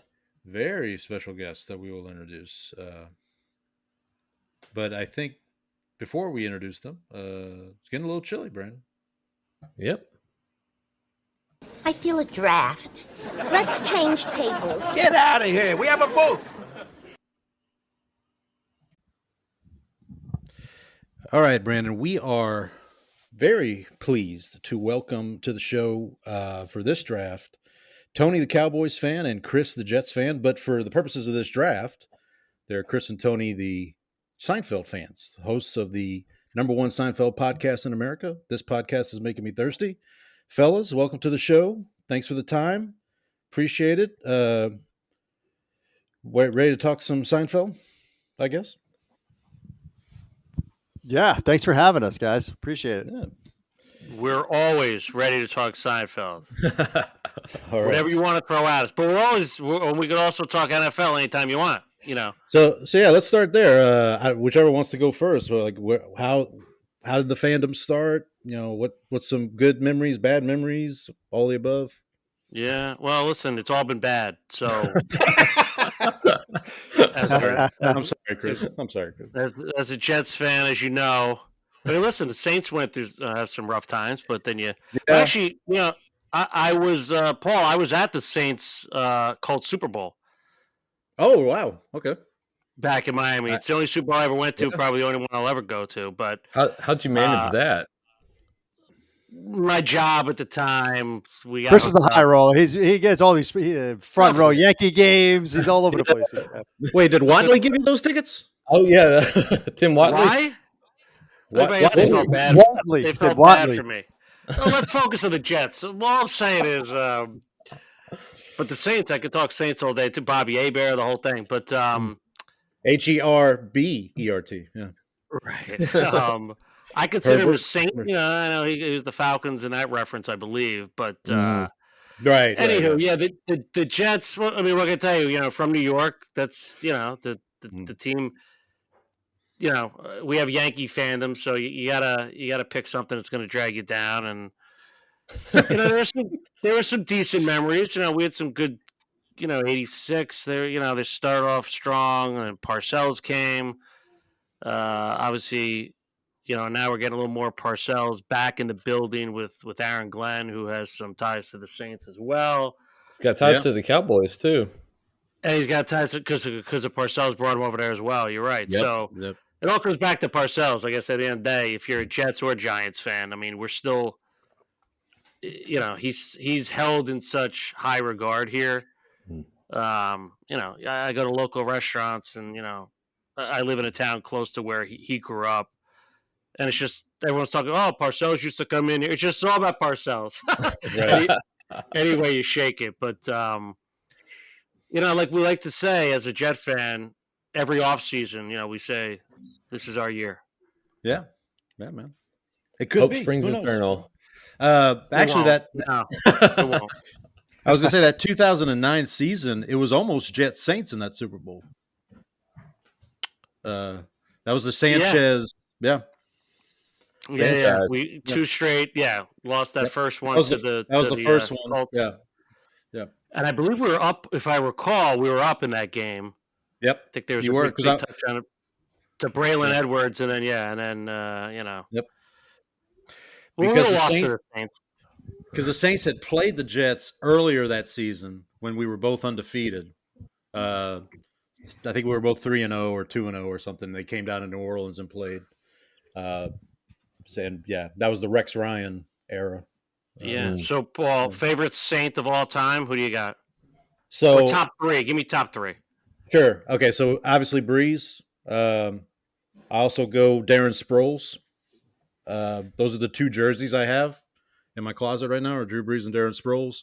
And for my third, I'll go with the Quiet Storm, Marcus Colston, one of the most underrated wide receivers from Hofstra. He's That's the Hofstra guy. Yeah, exactly. from y'all's neck of the woods, I believe. Yeah. Wayne Yeah, Corbett, the whole thing. Oh, yeah. I loved Wayne Corbett too. Wayne Even though he Corbett. never played with us. So, Tony, what about you?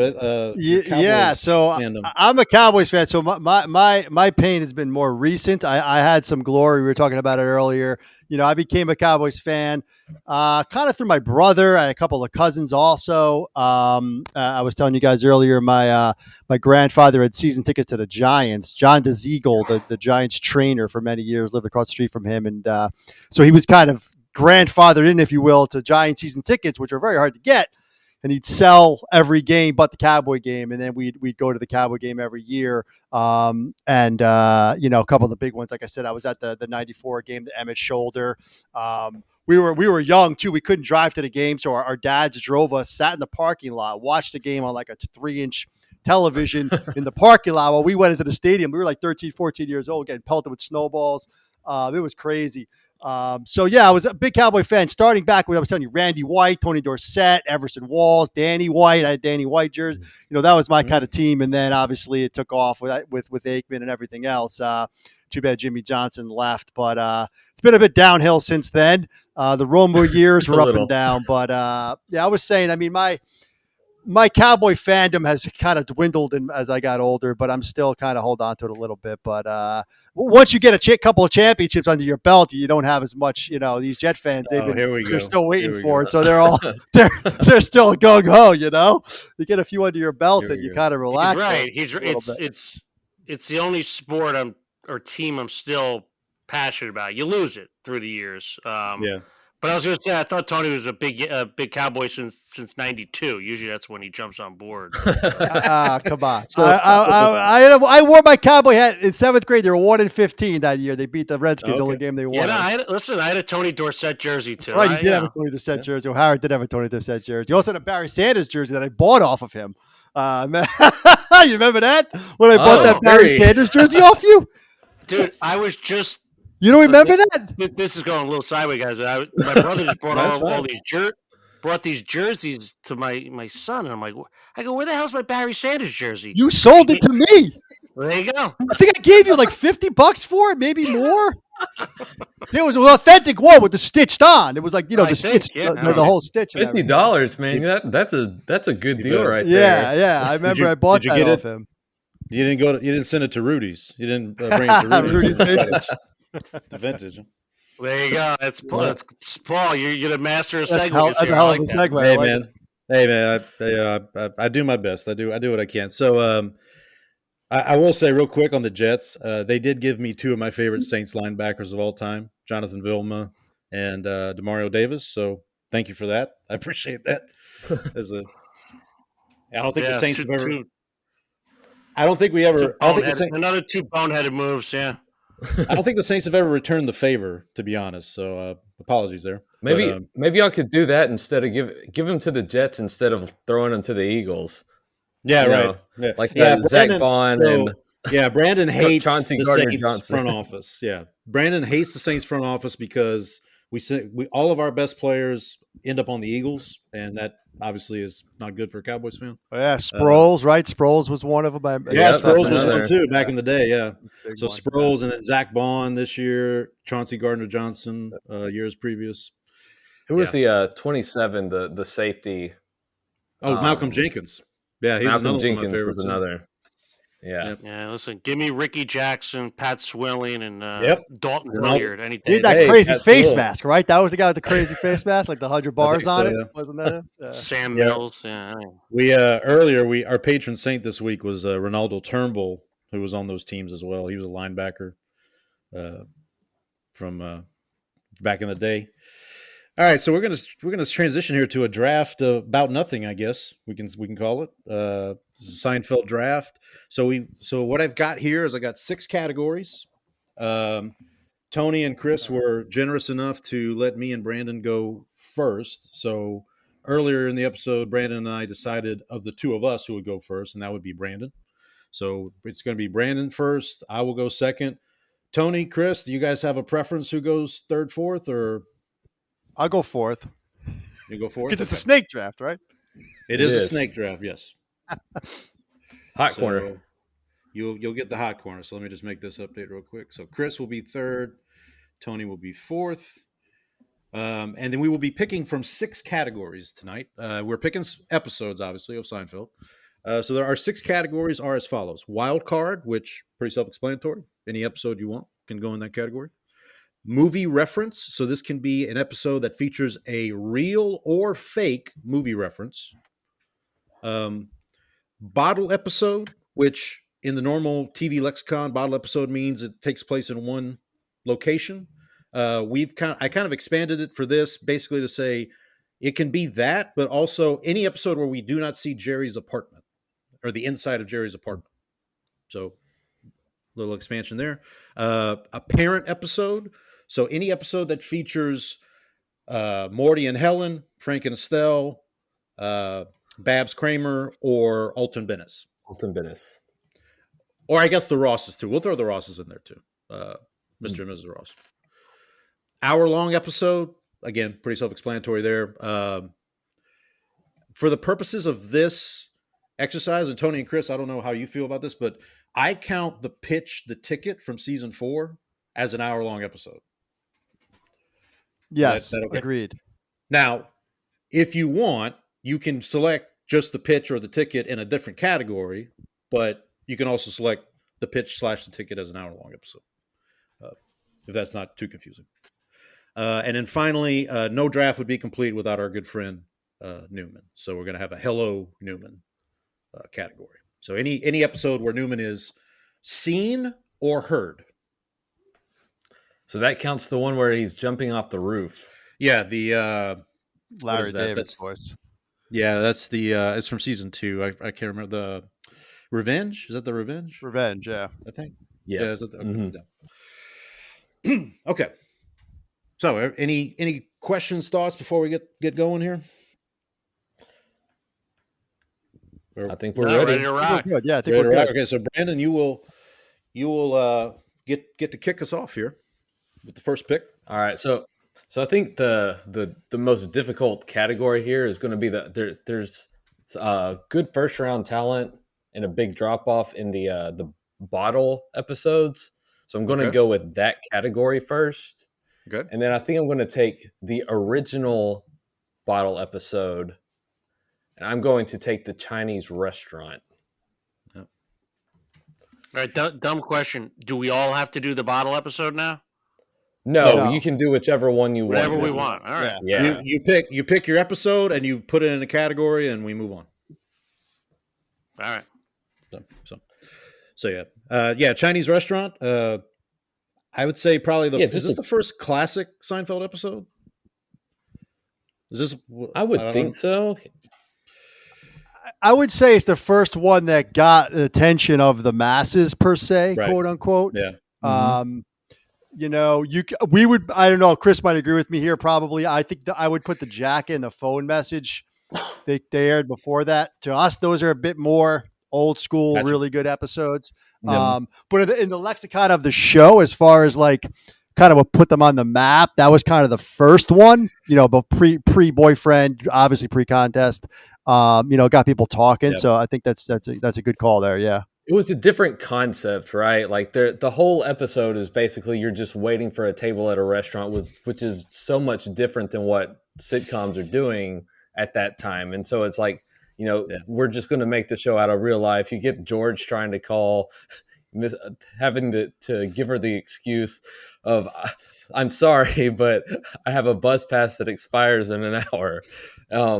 He's got, and then you get the Cartwright. Yeah, I'm not Cartwright. I know I'm not Cartwright. I'm not Cartwright. We're living in a society. Another great George line. Yes, you just get so many good lines. the payphone, the whole thing. I mean, it just it brings you back. But yeah, from the lexicon, this was the one where Larry David put his foot down, and the network didn't want to run it, and he said, "Then I'm going to quit." Essentially, and it's funny, we've talked to many of the one of the early writers, and he backed that story up. Just how much conviction Jerry and Larry had, and that they didn't care. Like they were happy to go back to their life as a stand-up. Like this wasn't the be all and end all, and you could see that from these early episodes. Mm-hmm. Yeah, absolutely.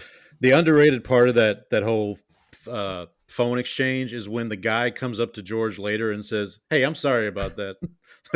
and George, of course, is like, "It's fine. We're good." I love how George is ready to throw down too. If anything happens here, can I count on you? And then there's the Jerry trying to get Elaine to go eat off the table.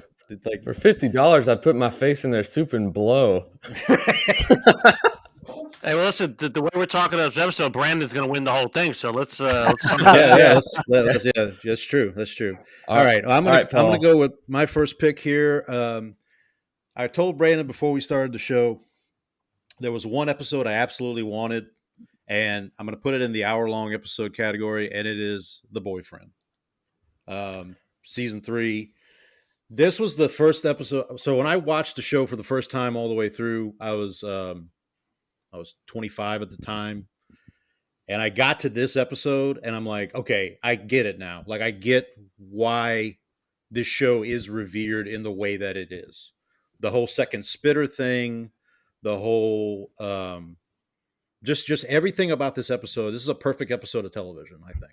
A perfect hour-long episode of television. Mm-hmm.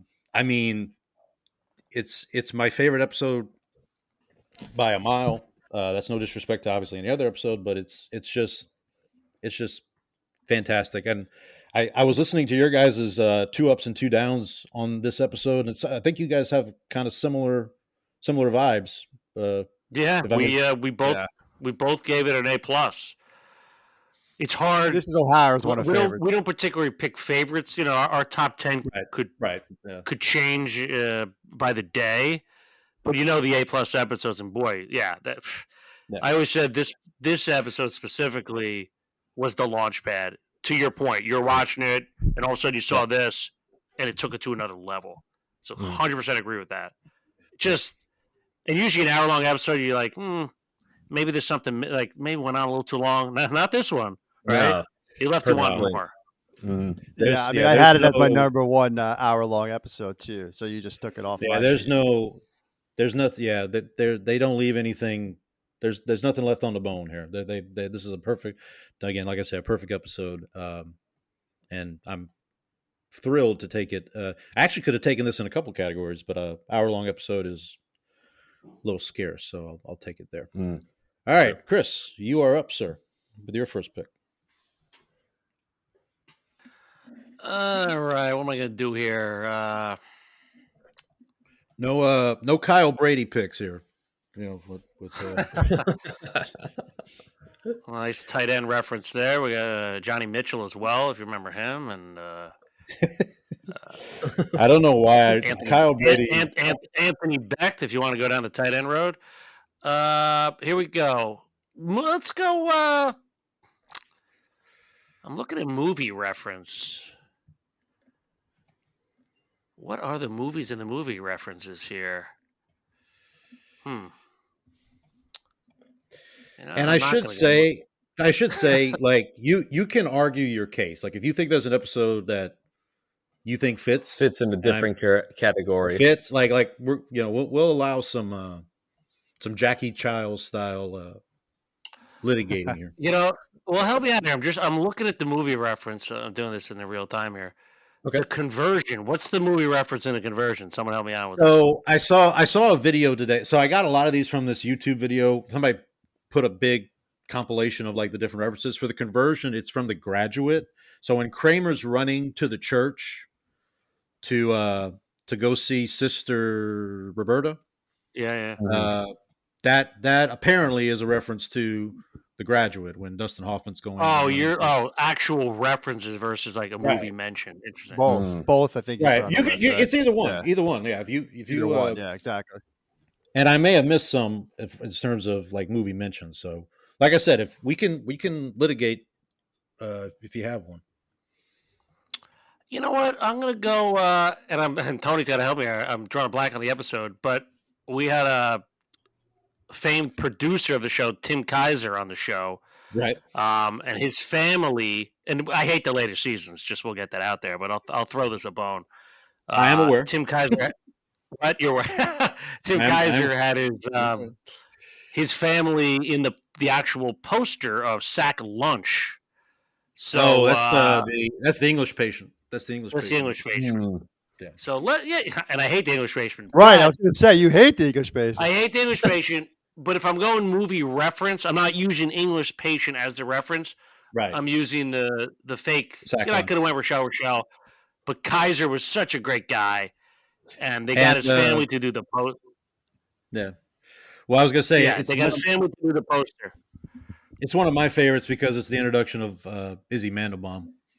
Like that's. We use there you go. We use the It's Go Time clip for the show. So I mean, like it's like that's one of my Mandelbaum. Yeah. So we'll call that. We'll say the English Patient. It's a wild card in some ways because I would never pick that. Okay. But what the hell? But you're putting it in the movie reference. For the Sack Lunch. Yeah, exactly. Yeah, movie reference. Yeah, Tony's got his number one dad shirt on, he said. So there's another, I do. I'm wearing the number one dad t-shirt under here. But that's interesting because that's a good point Chris just made. If I guess that's my turn, right? So I could just kind of hop in. Yeah, go ahead. Because that's what I was thinking about with these things. Like, how are we looking at it, right? Like, even with the parents or Newman, are we looking at our favorite Newman episode? Or our favorite episode with Newman in it, right? That's how my mind was going. And O'Hara kind of went with that one. His favorite movie reference is Sack Lunch, even though I know he doesn't like English Patient as an episode, but I get where he's going with Sack Lunch. So it's interesting how we're doing this. Different mindsets for different things here. So, Chris, do you have an opinion on Sex in a Tub? I agree with Elaine. It's not. It doesn't work. Doesn't work. I don't know. My kids might be listening to this. So fair. Earmuffs, kids. I'm sorry, Tony. Go ahead with your. No. So all right. So I get two here, right? So yep. Listen, I'm gonna go just because one of those things too. Like Paul said, I need to have this episode, so I'm just gonna take on my first pick, and I'm gonna make it my wild card. And I'm going to go with, was that wrong? The red dot. I think I have to have the red dot on my card here somewhere. I believe when we did our original rankings, I had it number 2 all time. As Chris said, though, we can kind of mix these around in different ways. It's always going to land probably in the top 10 for me. It's quintessential Costanza. Was that wrong? Jason Alexander talks about this all the time, how, he couldn't believe this is what this line was, right? He's caught red-handed. We love Lippman, obviously. Georgie Porgy, the whole thing there. So I'm going to go red dot as my first pick for wild card. I really love the taking overview. I see a very cheap man holding a sweater. That's my overview. Yeah. We could have done a category of Christmas episodes, I guess. Like we should have maybe done because this would be one, and obviously the strike. It's one of the few.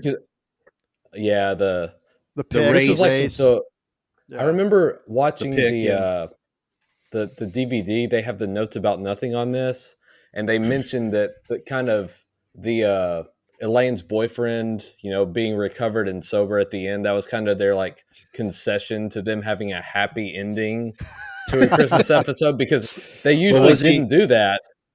Was he on the wagon or off the wagon? Was he? Which one was? Hey. But yeah, that was kind of their like concession to the network saying like, hey, we usually don't do this, but since it's a Christmas episode, we'll make it look like he ended up okay at the end. No hugging, no learning. Yeah. Yeah. All right, Tony, you got another pick here. All right, yeah, I'm just looking it over here. You know what? I'm going to go with one here. This will probably be one of the few I take outside the first 6 seasons. Okay. We're pretty partial to the earlier years, but I'm taking a movie reference here. This we just posted on X a little while ago, and it did some good numbers because I think everyone can agree. Now, this could go in a few different categories. I'm putting in the movie category though because I think that's. I do have some other ones in that category I like a lot, but I think for this scene alone, who's having sex with the chicken? You got the Marble Rye episode with movie reference with the Mr. Ross and talking about have you seen Firestorm yet? I gotta go in fresh. I gotta go in fresh. Great Frank Costanza, great Estelle. We use the "there's something missing" line all the time. That's one of our there's something missing. All right. The Tony, rye. I mean, Tony loves the rye. Loves the rye. Knows I love the rye. Had to go with it. You got Rusty. You got Joe Pepitone. The whole thing. I'm so keen on Beefarino. Yeah. Ooh, Rusty. It's a great. And then Elaine's dating the saxophone player, right? That's the hot and heavy. He doesn't do everything. Like that whole thing. Yeah. All right. That's one of the speaking of kids. You want to show them that episode for Rusty and the farting and everything, and then you're like, oh wait a bit. Wait. You need a abridged version. Yeah. Right. All right, Chris, back to you. All right. Well, let's cut to the chase here. Let's go to the bottle episode. Okay. And that's could be my wild card too. An all-timer for me. The airport. Ooh, that's a good one too. Bottle episode, the airport. Okay. I mean, talk about underrated. It does not get the attention it deserves. But rewatch this one, fellas. I mean, there's no fat on this bone. It is just unbelievable. And I'm partial to the bottle episodes. I love when they're outside of Jerry's apartment. Yeah. The magic just seems to happen there for some reason. This was Larry Charles. Larry Charles, right? Did this episode. I mean, it's just for sure. Yeah. And in his writing, it's just really unique. Usually a little darker, but I love the dynamic. It was just Jerry and Elaine together the whole time. George and Kramer. You had JFK, Honolulu. Mark Christopher, the guy with the bags. $5 a bag. I mean, everybody was hitting on all cylinders in this one. And then obviously, Kramer coming through the thing at the end there. I mean, and then Jerry getting the girl, more everything. And this is is this the George with the guy? You are in the shackles. You are in the shackles land. Yeah. Yeah. That guy. That guy. Caught. I'm gonna read it in the park. I mean, ba-boom, ba-boom, ba-boom. The bell tolls for the gross part. Yep, that's another one. Can't wait to stop at the duty-free shop. That's a great one too. Yep, a wonderful episode. It was a season 4, right? Season 4. Yeah. Yes. So it wasn't the contest. It was this episode. Right. It was part of the season with the arc, but it wasn't part of the arc. You know what I mean? So they had these one-offs, like the airport, like the double dip and everything else. So the airport leads into the pick because the girl that Jerry meets on the plane is the one that catches him in a pick in the pick episode, which is the next episode. That's the nice thing about season 4 is, like, to your point, Chris, like, there's an arc. Not every episode deals with that arc, but it feels like they connect episodes very well in that season. It's not like just kind of randomly, going through the motions as they get to in the later seasons. 4 was just wonderful, wonderful. So the airport. I don't know how you beat that as a bottle episode. Tough one to beat. That's a great one. I think Larry Charles wrote that, but he's also the stinky man in the bathroom. Yeah, who comes out when 11 goes in. Good call. Yeah, when he That's right. And you have Larry David's voice in that one with the kosher meal, the whole thing. So Yep. nice. The Larrys pop in on that one. Another fun fact: we talked to Annie Corzin, who plays Jack Kloppus's wife. She's also in that episode on the plane. That's her first role before she became Jack Kloppus's wife. So we just spoke with her. Check that out. But she told us how she's sitting next to Elaine on the plane. Was she the second Kloppus wife? Because no, she was the Kloppus wife. Okay, so she was in the pen, right? Was there a second Kloppus wife?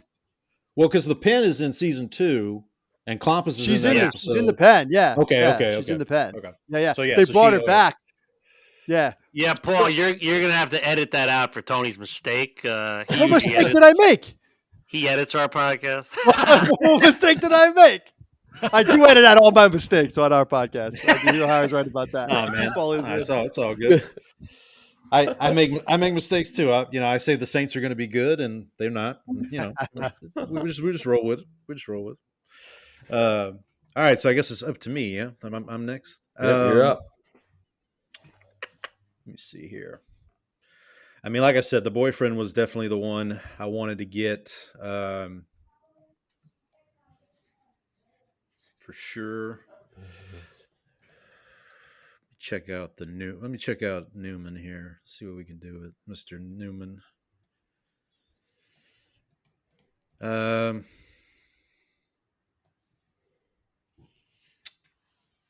Man,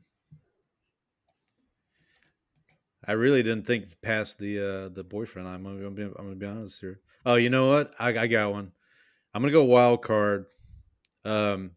This is another episode in season 3 that took it up a notch for me, and that's The Library with the late great Philip Baker Hall as Bookman.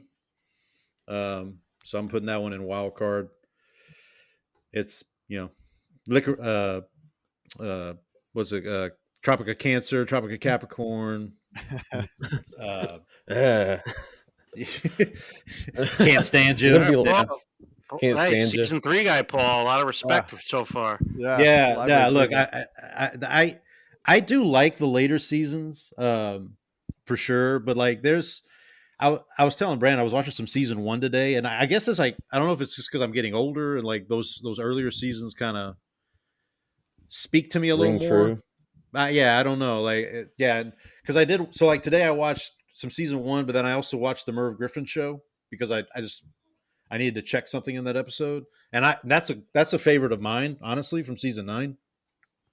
But even watching it today, I was like, no, this isn't as, it's not ringing as true to me, the Merv Griffin show, that is, as it was when I first watched the show for the first time. So, but yeah, no, The Library.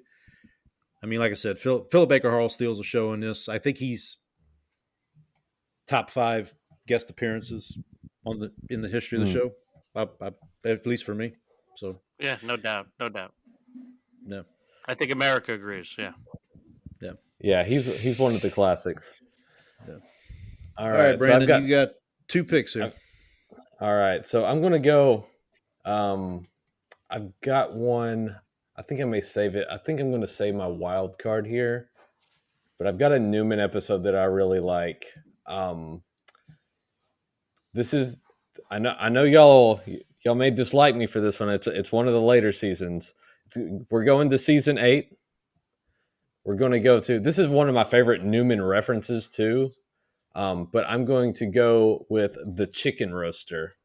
I knew that's where you were going. One of my favorites. Just like for me, it's probably. I think I said this on our 2 Up 2 Down for that one. I think it's my favorite season 8 episode. Pretty sure it's up there. I mean, and for a Newman episode, if you're talking a Newman episode, it's up there for a Newman episode. Deep fried broccoli, the whole thing there. You wouldn't eat broccoli if it was deep fried in chocolate sauce. the vile weed. The Mr. Marbles segment too, where it's like I'm in the hold of a ship, and I love the Jerry and Kramer switching roles for just for a moment where Jerry's the one who's really stressed. Kramer's the reasonable one now. And then you get the Nutria hat. Bob Sacramento. One of our favorite lines comes from that episode when Kramer says, "Oh, I like this idea." Yes, another one that we go back to quite a bit. We use that one. It's one of those episodes. Half of it is amazing, and then the other half just falls flat. That's kind of how we graded it. So, like all the things you mentioned, great. But then there's the other 15 minutes. It's like, whoa, what was going on there? You know what I mean? Yeah. But Newman was really good. I'll give you that. Yeah. Yeah, it's one of my favorite Newman moments, just because of the deep fried in chocolate sauce. Is the chicken? Wait, the chicken roaster's the one with Peterman in the jungle, right? That's the Apocalypse Now reference. Yeah, because she has to go to get the expense report signed. Right. You're the only white poet warlord in the area. It is a solid Peterman too. It is a solid. Yeah, Peterman. It is. I mean, you need guys like Peterman and Newman to carry those later episodes, but they do their job. Absolutely. All right. Brandon, you're kicking us off in the round 3 here. Yeah, I've got one more. Let's see. I think I'm going to go. Only category not touched yet is the parent episode, just for the record. Yeah, I was looking at that too. Not saying you have to touch it, but it's just. I am going to go. I'm just going to avoid that category for now. Oh, I'm going to go with one of my favorite, I think like underrated guest appearance here. I'm going to go with The Jacket for a parent episode with Alton Bennis. It's a big one. That's a big one off the board. That's like that's a big one off the board, man. You got a good one there. Yeah, I love like this the whole discomfort with her dad being there. We always reference when my family, we use the line, "He's in the bathroom," whenever someone's using the restroom and isn't there. And then the other thing is one of my favorite fun facts from this was like the Lawrence Tierney, who played Alton Bennis, apparently made everybody on set very uncomfortable from what I heard. And they saw him like taking the knives from the kitchen set from Jerry's apartment, like between takes. And he was just a completely intimidating guy, like in person as much as he was on the screen. And so everyone was terrified of the guy. But I just love that. Then the George getting Les Miserables song stuck in his head the whole time is great too. So just a good one of the just you never saw Alton Bennis again though. Right. Yeah. And unfortunately, come on, choir boy, right? Yep. But that's the beauty of the show. The show always left you wanting more. Like, right. Yeah, Alton Bennis would have been a great return, but like, you know what? Boy, did he steal that show and just like I think he left his imprint on it. So sometimes those one and dones, like Bookman, I know he came back for the finale, but like for the most part, those one and dones are just like special. So a question for the group: we never met Elaine's mom. Who do we think would have played Elaine's mom? Ooh. Like that, I've wondered that. Like we think of like Mary Tyler Moore. We think of like somebody like I don't know that. why it just popped in my head, but Angelica Houston. I don't know why that just popped in my head. Maybe the dark hair. I don't know. It's weird. I never heard that question asked, but for some reason that's what popped in my head. Because like you never met Sally Fields. I don't know. There you go. Elaine could be related to Forrest Gump, maybe. That could be a I was going to say Kathy Bates because she did that whole thing on The Office where she came back and did some comedy, but I don't know. That's a good question. I feel like you need someone with dark, kind of like the wavy hair. That's why I thought of Angelica Houston. I don't know the hair. The hair is in my head. Good. It wouldn't have been Raquel Welch. I can tell you that. Good question. Very good question. Yeah. She's the only parent that wasn't shown, right? I guess, or Kramer's dad. Kramer's dad, right? We never met Kramer's dad. Yeah, Kramer's dad. Good call. Yeah. Which that would have been. Jeez, I don't even know. That'd have been insanity. And then the other question I had for Tyranny. This was post Reservoir Dogs, The Jacket, or is this pre Reservoir? I don't remember. It's around the same time. It was pre. It's I okay. believe. I think this was 91. I think Reservoir was 92, if I Yeah, recall. That sounds right. That Yeah. sounds right. I just Double check. couldn't remember off the top of my head. But yeah, that's because that's how like I saw this episode before I saw Reservoir Dogs, and so when he shows up in Reservoir Dogs, I'm like, oh, that's Elaine's dad. Yeah. What kind of shenanigans he going to get up to in this movie? All right, so it's to me, right? It's my pick. Yep, you're up. Okay, so I'm gonna stay in the parent episode here. We've talked about him already. Frank Costanza is my favorite character on the show by far. Like, no disrespect to any other character, but he's my favorite. I can't take the rye because Tony already took that, but I will take. So I'm gonna take an episode that features both sets of parents, and I think that is the Showerhead. Is that the one where this is season 7, where Frank and Estelle are going to move down to Florida, and Frank calls Morty and says, "This is Frank Costanza. You think you can keep us out of Florida? We're moving in lock, stock, and barrel." That episode, I believe that's a shower. I believe that's the Showerhead. I'll pick the Showerhead because I'm pretty sure that's what it is. But yeah, Showerhead. Nice little double. I thought you were gonna go when you said double. I thought you were gonna go Raincoats. the raincoat. Raincoat. Yeah. That's what I was thinking too. When you said thought- that. I thought about that I one, get too. those 2 episodes in my head kind of combined a lot. Those 2 for some reason. But yeah, Showerhead's great. The Showerhead also has the whole buffer zone conversation. One of the few times George and Jerry are drinking beers together. The whole they go cheers on the the food tastes better. The whole thing there. It's great. And I was reminded today it has a reference to the movie Taxi Driver when Newman and Kramer are meeting with the guy about the Showerhead. That's a reference to Taxi Driver when Travis Bickle meets with the guy about buying a gun. That's the guns, yeah. That's to say that's that reference. So yeah, it's and I think was the shower. No, the doll is the one with the maestro. The maestro comes back in the doll, not the Showerhead. Is this the one that has the poppy seed where Elaine tests positive for for opium because which because again, not Kramer the best shows Elaine, but it's a good Kramer and a good Peterman that come out of that. In my opinion, right? It's one of my favorite. You got the good stuff, and I need it. Not in my office. That's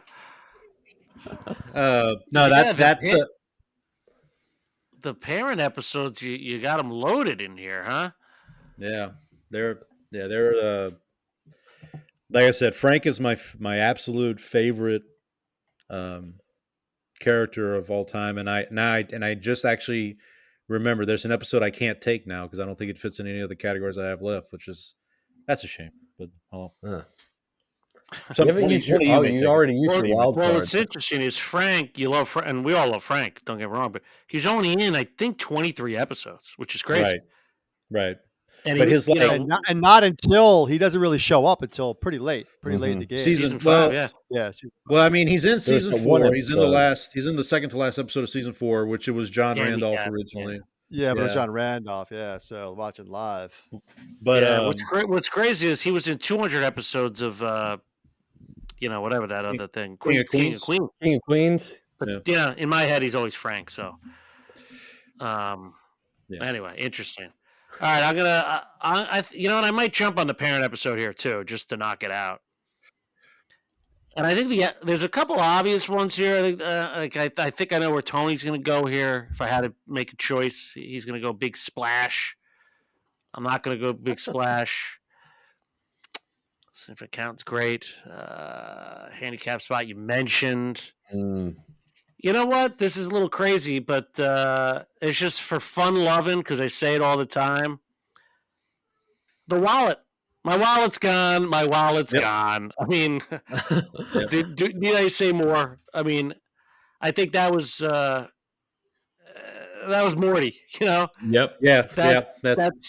That's an aging parent. You don't know what the hell's going to come out of their mouth, and he's just yelling, "My wallet's gone. The doctor's ripping me off." The whole thing over my dead body, Jerry. Yeah, and look at me. I'm going season 4 a lot here. No, that's fine. Yeah, so we'll go to wallet. I could have went the big kahunas. I know what Tony's thinking. I could see him looking at it right now, the entrance of someone, but we're going to go Morty. Throw Morty a bone here. Yeah. For crying out loud, the episode was essentially named after him. The wallet. My wallet's gone. Right. I mean, very rare. So, that's my parent episode. Let's go to wallet. There you go. Good call. There you go. All right, Tony. Okay, listen, I know where he thinks I'm going, and I kind of made a decision here not to go full chalk on everyone here. I'm not going to just take the big heavy hitters out of the picture. I got 2 picks here, so I'll save my parent one because I am going parent, and I'm not going the one he thinks I am. I'm gonna do it. I'm gonna do the hour long because that's the one I have the least amount of stuff in, and the boyfriend was already picked, so I got to make sure I get this one in there. I'm going to go pitch and ticket. I think, we did a 2 up, 2 down on this one. And, the ticket part, I don't love the whole, courtroom scene and that whole stuff with Newman and Kramer. But, I mean, everything else is just one of the best you're going to see. I mean, we get Crazy Joe Davola's introduction in this one. You're under no obligation to shake my hand. Are you kidding me? One of the greatest opening lines of a character ever to Jerry. The whole thing with the pitch, and Stu Sharmack and that whole George in the room. I love when George is in a room with people like that, just doing his thing. I think the pitch aspect of this episode is so good. It's giving the ideas out. Kramer wants to play himself, that whole thing there. Mm-hmm. I just think there's so much packed in to the pitch part of it with Crazy Joe and everything else. Some of the stuff in the ticket kind of falls a little bit flat for me, but I think overall this sets up the entire season 4, which we all know becomes that arc we talked about earlier. So yeah, I'm going pitch ticket as my hour long here on this one. Yeah, you're not artistic, really and you have no integrity. I mean, how good is that? How good is that? This is the show, and he walks out. This is. I was just thinking, like George and Kramer are both at their best when they have unwarranted confidence. Like, just when with George, we're not gonna, we're not going to compromise. This is the show. We're not going to compromise our artistic integrity. And like Kramer has those kind of moments too, where like, no, I'm driving the bus. When he's just like, it's like, really, Kramer, So pitch ticket. I kind of see that as the official beginning of season 4. I know the trip is technically the first 2 episodes of season 4, but that almost feels like a move, like a special, almost like a it was who told us that, O'Hara? Someone that was filmed actually in August, they put in August to go with the Olympics, the Summer Olympics of '92. So it's kind of like a package deal. They kind of it was more of an extension of season 3, right, when Kramer went out to California, and then so in your head you're probably right about that the pitch and the ticket were officially season 4 start, but right, they're like season 3.5. It's like season 3, 3.5. Yeah, exactly. Okay, cool. All right, I'm going to go parents next, and again, I'm not going to go chalk. There's so many out there that are out there for the pickings on the parents. I mean, some all timers, but I'm going to go with the one that I could have used in another category, and this is an all timer for me. And it's interesting. I kind of used my Frank Costanza in the movie, so I'm going to go with a pen. And I love Morty in this episode. Obviously, Jack Klompus.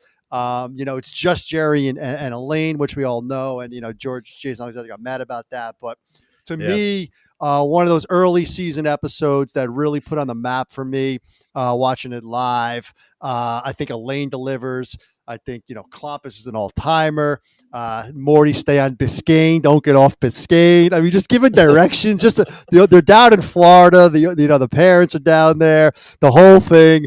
How they all get upset. And they have to bring in everyone, and then they start roasting them at the dinner.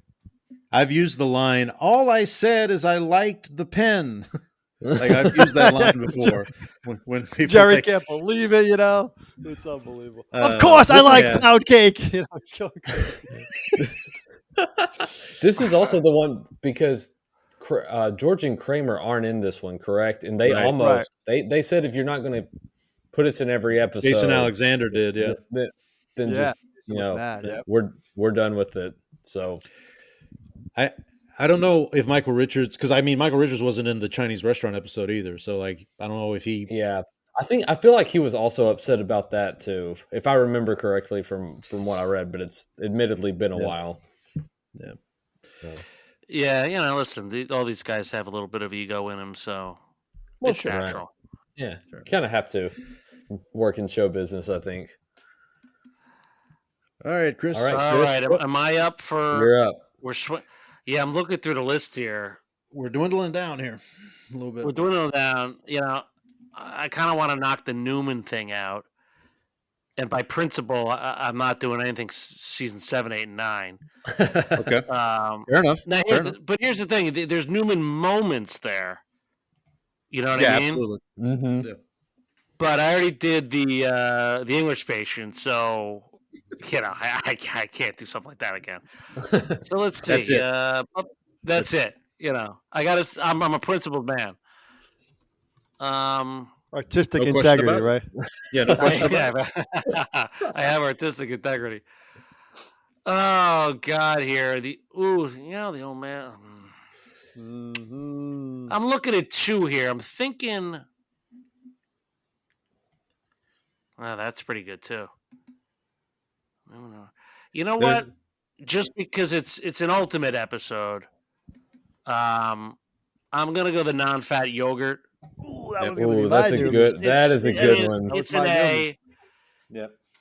And you look at some of these other episodes that we had labeled as Newman. And I don't think of Newman in them.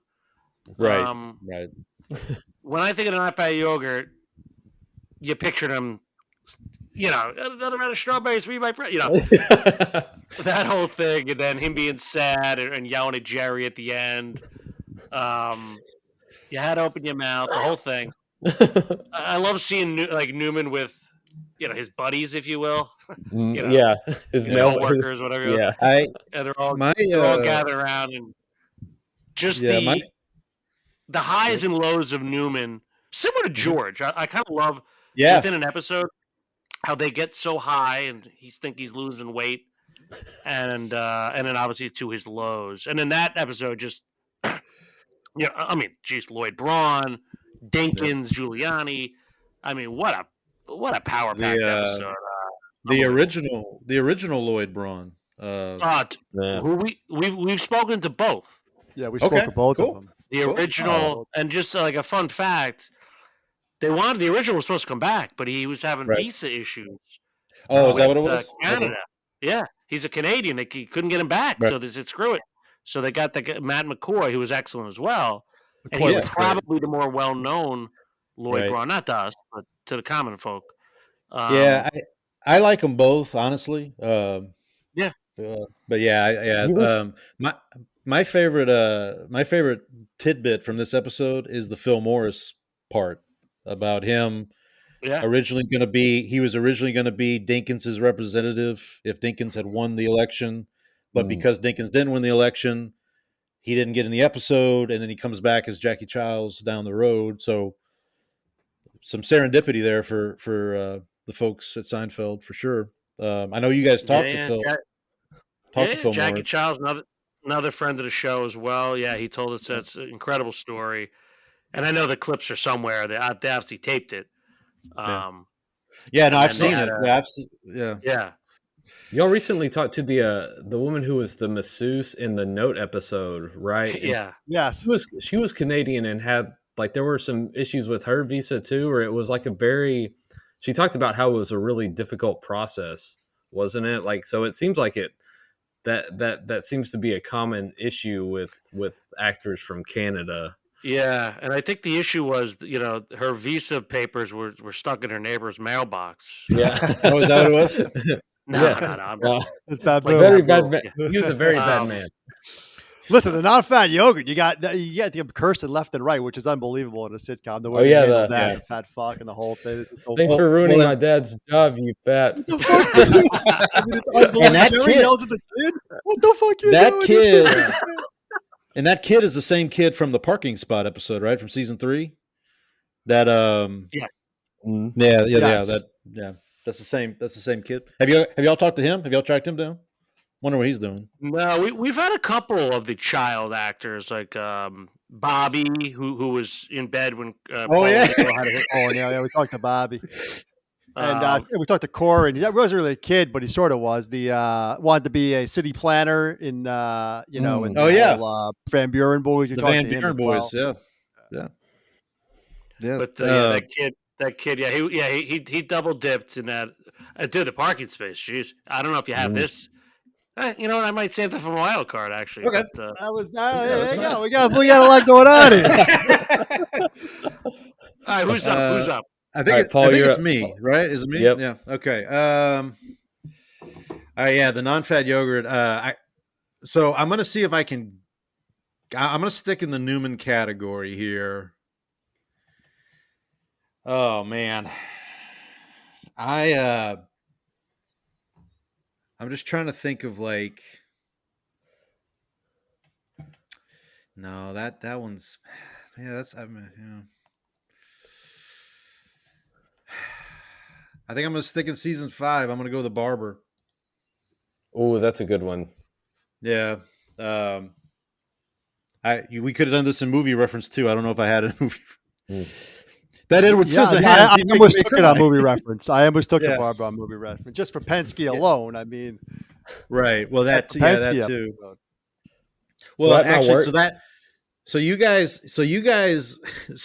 stole when Kellen Moore was about to be hired as the Saints head coach. You guys retweeted Schefter's post about barring any unforeseen circumstances or something. Yeah.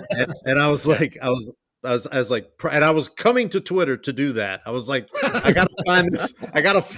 Like, I was gonna do the Sid Farkas one where he's yeah, that was the one. That was the one. But I'm thinking of Tuttle. Is it Tuttle? No. It's Penske at the end of the episode where he's like, "Of course you are aware that." Right. Yeah. So now, Schefter, and I hope you guys checked that. We had Mike Florio on the show. An NFL insider. And Greeny too. Greeny from ESPN we had on too. Right. I saw the Greeny episode. Yeah, Florio was good. Florio's good. Okay. All right, I'll have to check it out. His wild card, his favorite episode, because Florio's great. I don't know why we're pushing Florio here, but he's with the NYU. I'm not not that there's anything wrong with that. Right. One of the great the outing, outing. The outing of all time. So I think I heard him say that on the Rich Eisen show. He was on the Rich Eisen show one day, and they got to talking about Seinfeld, and he said, I remember him saying the outing was his favorite episode. That's a good one. Did you guys hear Chris on the Rich Eisen show when he called in? It was talking Seinfeld. I did. I saw the clip. You did really? Oh yeah. Oh, that's yeah. what we put it on. I think we put it on YouTube. Yeah. Yeah, we'll get him on one of these days because it's just such a great crossover between sports and Seinfeld. Like how could you not? So who's am I up? Yep. Who's up? No, I think I got. Oh, you went the barber. All right, and the barber had. I believe that was Joel Rifkin and the whole thing, right? No, that's the masseuse. The Joe Rifkin's the masseuse. That's right. The barber is keep that in, fellas. Keep that in. Don't edit that out. I got you, Tony. I got you. No, the barber is Kramer's doing the charity. The excellent. Because he wanted a haircut. He's a high school equivalent graduate. Equivalency. No, but real quick, speaking about Kramer's unfounded confidence, one of my favorite Kramer deliveries of all time, of the entire series, is in this episode where Jerry says, I believe they've had a cure for polio for quite some time. And Kramer, without missing a beat, just goes, polio? Like, are we sure we're talking about the same thing? And it's one of my absolute favorite Kramer moments. Kramer is just he's relatable to anybody. Yes. Yeah, absolutely. Absolutely. And we always like to say he's probably the most consistent of the 4 characters from beginning to end, from season 1 to season 9. He stayed pretty much himself the whole way. Yeah, you can see the evolution of like George and Elaine, as the show changes. But Kramer is pretty much who he is in episode 1 when he's goes from Kessler to Kramer. Still, the personality still does not change. Exactly. All right, I've got 2 picks here. I'm gonna get the hour-long one here. I've been looking at this list for a while now, just trying to whittle it down. So I think, so Tony, you took the pitch and the ticket, which was a good one. I think that probably would have been my pick, but I'm gonna take the one before the other hour-long episode in season 4. I'm gonna take The Trip. Well, you could also take the pilot. That's the finale of season 4 is also an hour long. That's where I thought he was going, but you're going that's The where I Trip. thought he was Okay. going. Yeah, I'm going. Oh, that's right. Yeah, I like the. I just like the kind of storyline of them going out. You get George with his Diana Ross suitcases. This is The Morning many Mist. moods. The Morning Mist, which is that's one tuck and one no tuck. no tuck.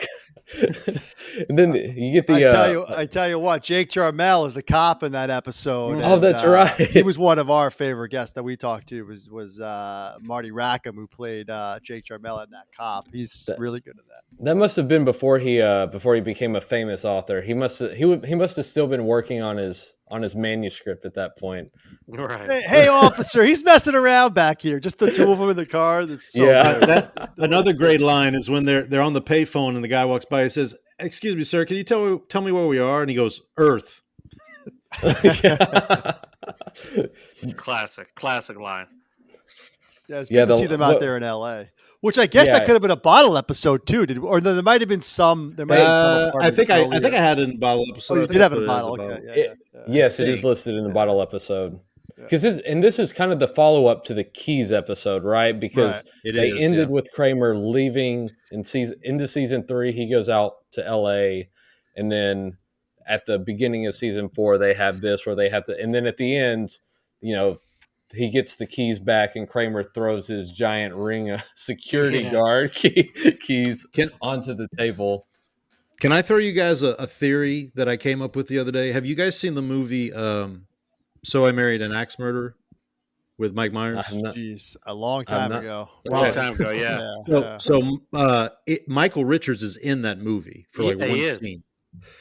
I theorize, because I looked it up, that movie is filmed in the summer between season 3 and season 4. So I like to think that that's Kramer who got that part because he went out to LA and he got in that movie and he got that role. And if you haven't seen it, you should see it just for because his part in So I Married an Axe Murderer is so Kramer. Like it's basically like just lifting that same energy. So. But the trip's great. I love the George Wendt and Corbin Burnson in part 1. Great George. Yes. I said, honey, I'm not buying you a brand new cat. It's an old diet cat. Again, this unfounded confidence that he can just go up to Corbin Burnson and start talking about like this cat he killed. There's a guy backstage. So it sounds like you guys are season 4. Like season 4 is your season. Am I gathering that right or no? Yeah, I'm a middle third. I would say like 4, 5, and 6 are kind of my sweet spot. But I haven't revisited like 1, 2, and 3 a lot. I mean, I revisit 3 because of the boyfriend, obviously, but like. For me, the sweet spot is like from the boyfriend to like the end of season 6, like that. Well, you got the library in there too. You got a library, Paul. I mean, right. Is that before the boyfriend or is that after? Yeah, I think it's before. I could be okay. Wrong. So from the library. Okay.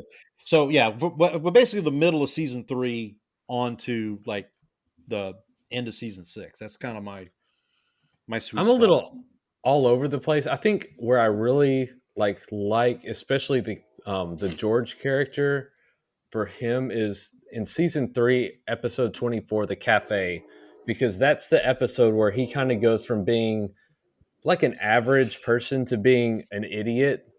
And that's where I feel like the George character really hits his stride. Yeah, and not only that's a good call, and not only an idiot, I think it's more of his starting when he starts to do the lying when he gets caught thing. The door. Yeah. Why would he use the door? When he said that line live, to your point, like watching it, I'm like, this guy's amazing. Like he just comes up with this on the spot. Like, why would I use the door? The window's right there. Unbelievable. He's like, got food on the test. And he's like, oh yeah, just I had it in my pocket. Yeah, I just had a sandwich. Yeah, that's another thing that makes the.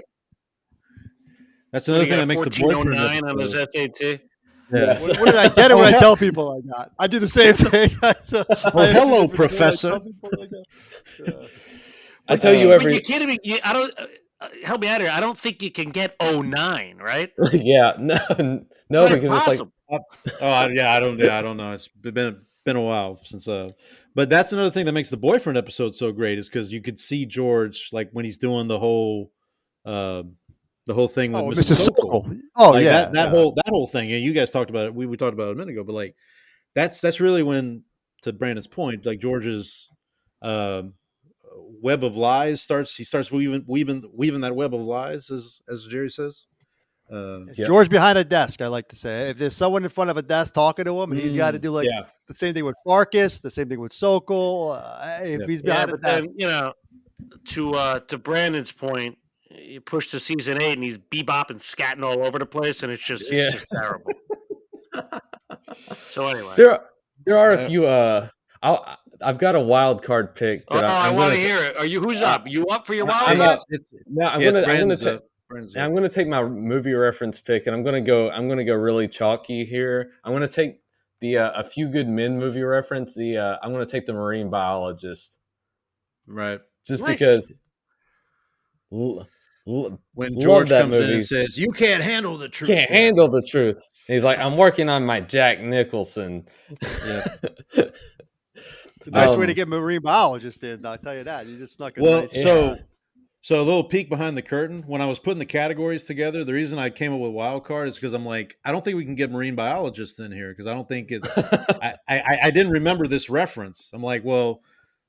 Newman is in The Marine Biologist, but he's in for like a second when Kramer's hitting the boot on the side of the building and it falls and it hits Newman in the head. But yeah, so I'm glad you took. That's kind of why I came with wild cards. Like I want to be able to. The marine biologist needs to be able to be picked. Right? Because the monologue is just something else. Like the fact that they wrote that. Like, cause I think Larry David wrote it in no time. George read it and then immediately was able to just go in and deliver the lines perfectly. Is that a title list? Is just Kramer coming home from the beach with his golf clubs and throwing them in. I stink. Yeah. So Jerry told the story on the Rich Eisen show about they wrote it the night before. He walks up to Jason Alexander and says, "You got 30 minutes. We're gonna be doing this." And my favorite part is Jerry says the reaction you see on camera from Jerry is legitimate because he's reacting to the fact that Jason just memorized this word for word with like no time. And then to your point about the button on the end about the title list, can I ask not to be a Debbie Downer, but like, is this episode like a one hit? Like, it's just that monologue, right?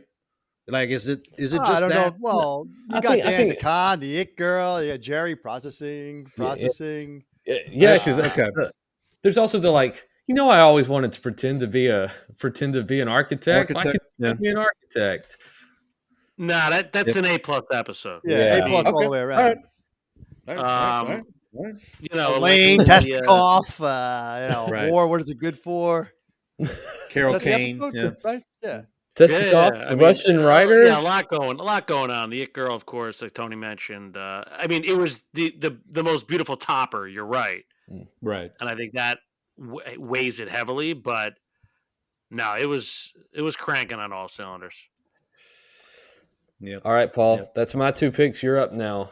You got two slots left. Oh man, I just thought of another episode I don't think I can take, and It's but maybe we can talk about it at the end. But all right, so I've got movie reference and bottle episode. Let me go to bottle episode here.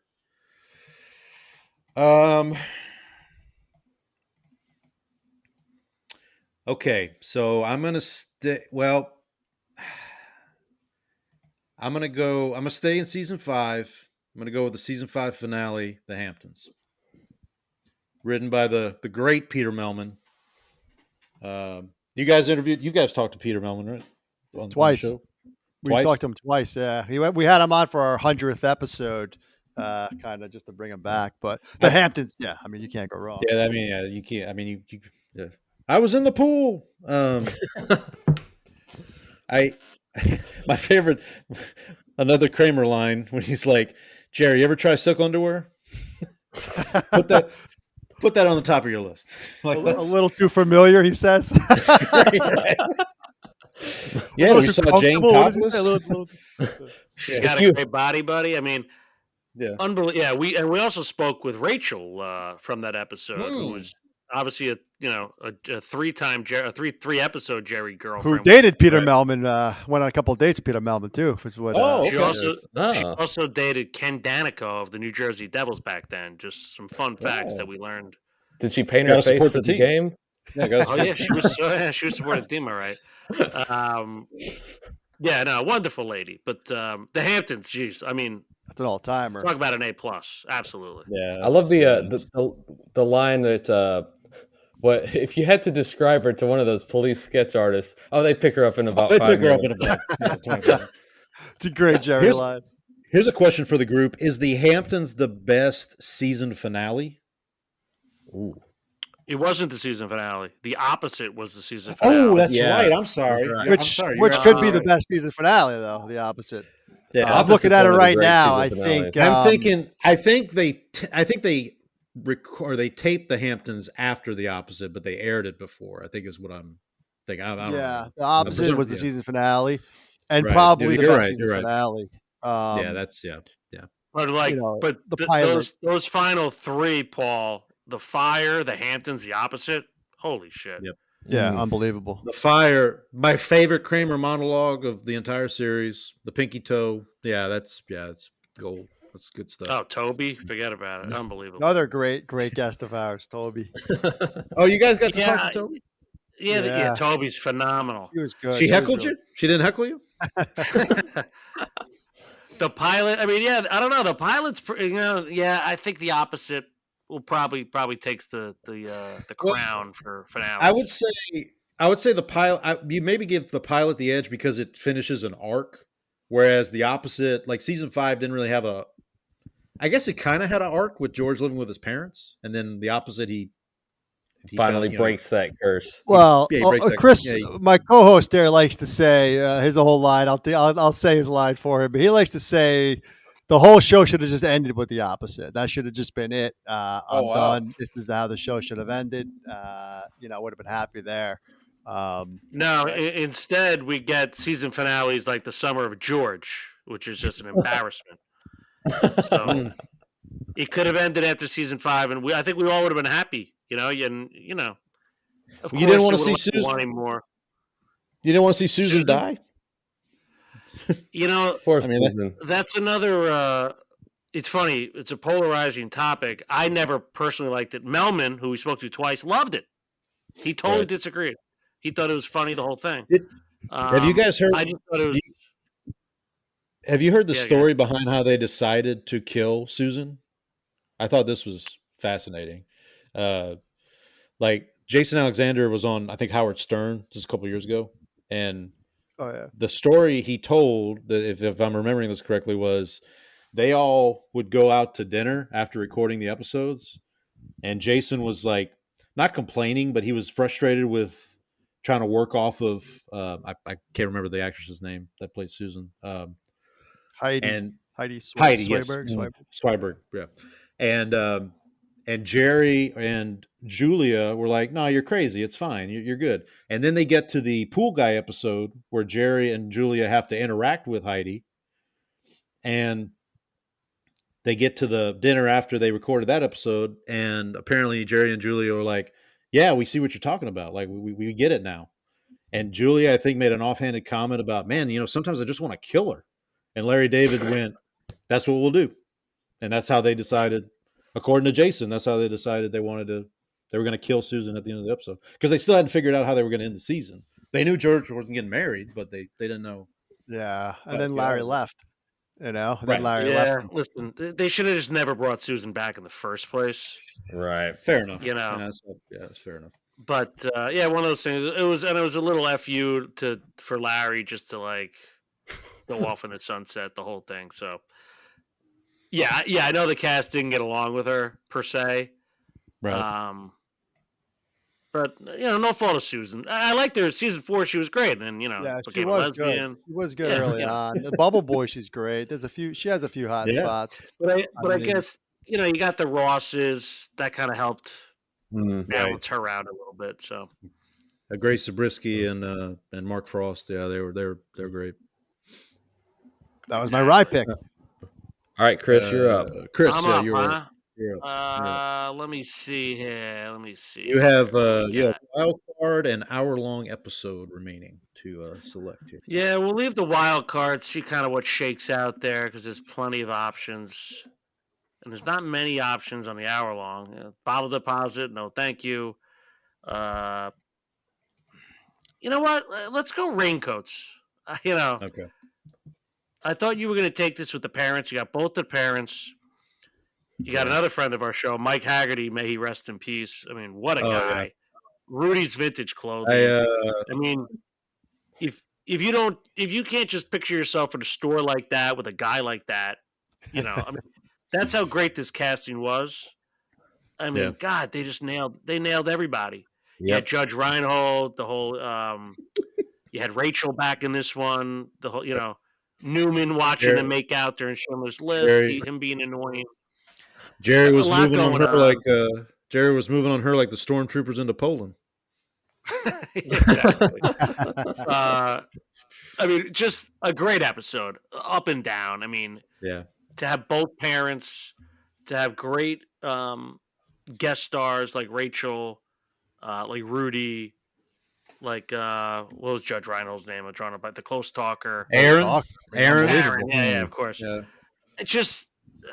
And then they wove it all together, and there was no, another one where I don't know if Tony, did we grade this one yet? Maybe not, but right up there, probably in A range. So, and again, this one didn't feel like it didn't feel like it was so long. You know what I mean? Mm-hmm. Right. And obviously, you a little bit of Klompus. You got to jiggle it. Just So the raincoats, great Klompus, great Klompus. So much going on. The key doesn't work. Unbelievable.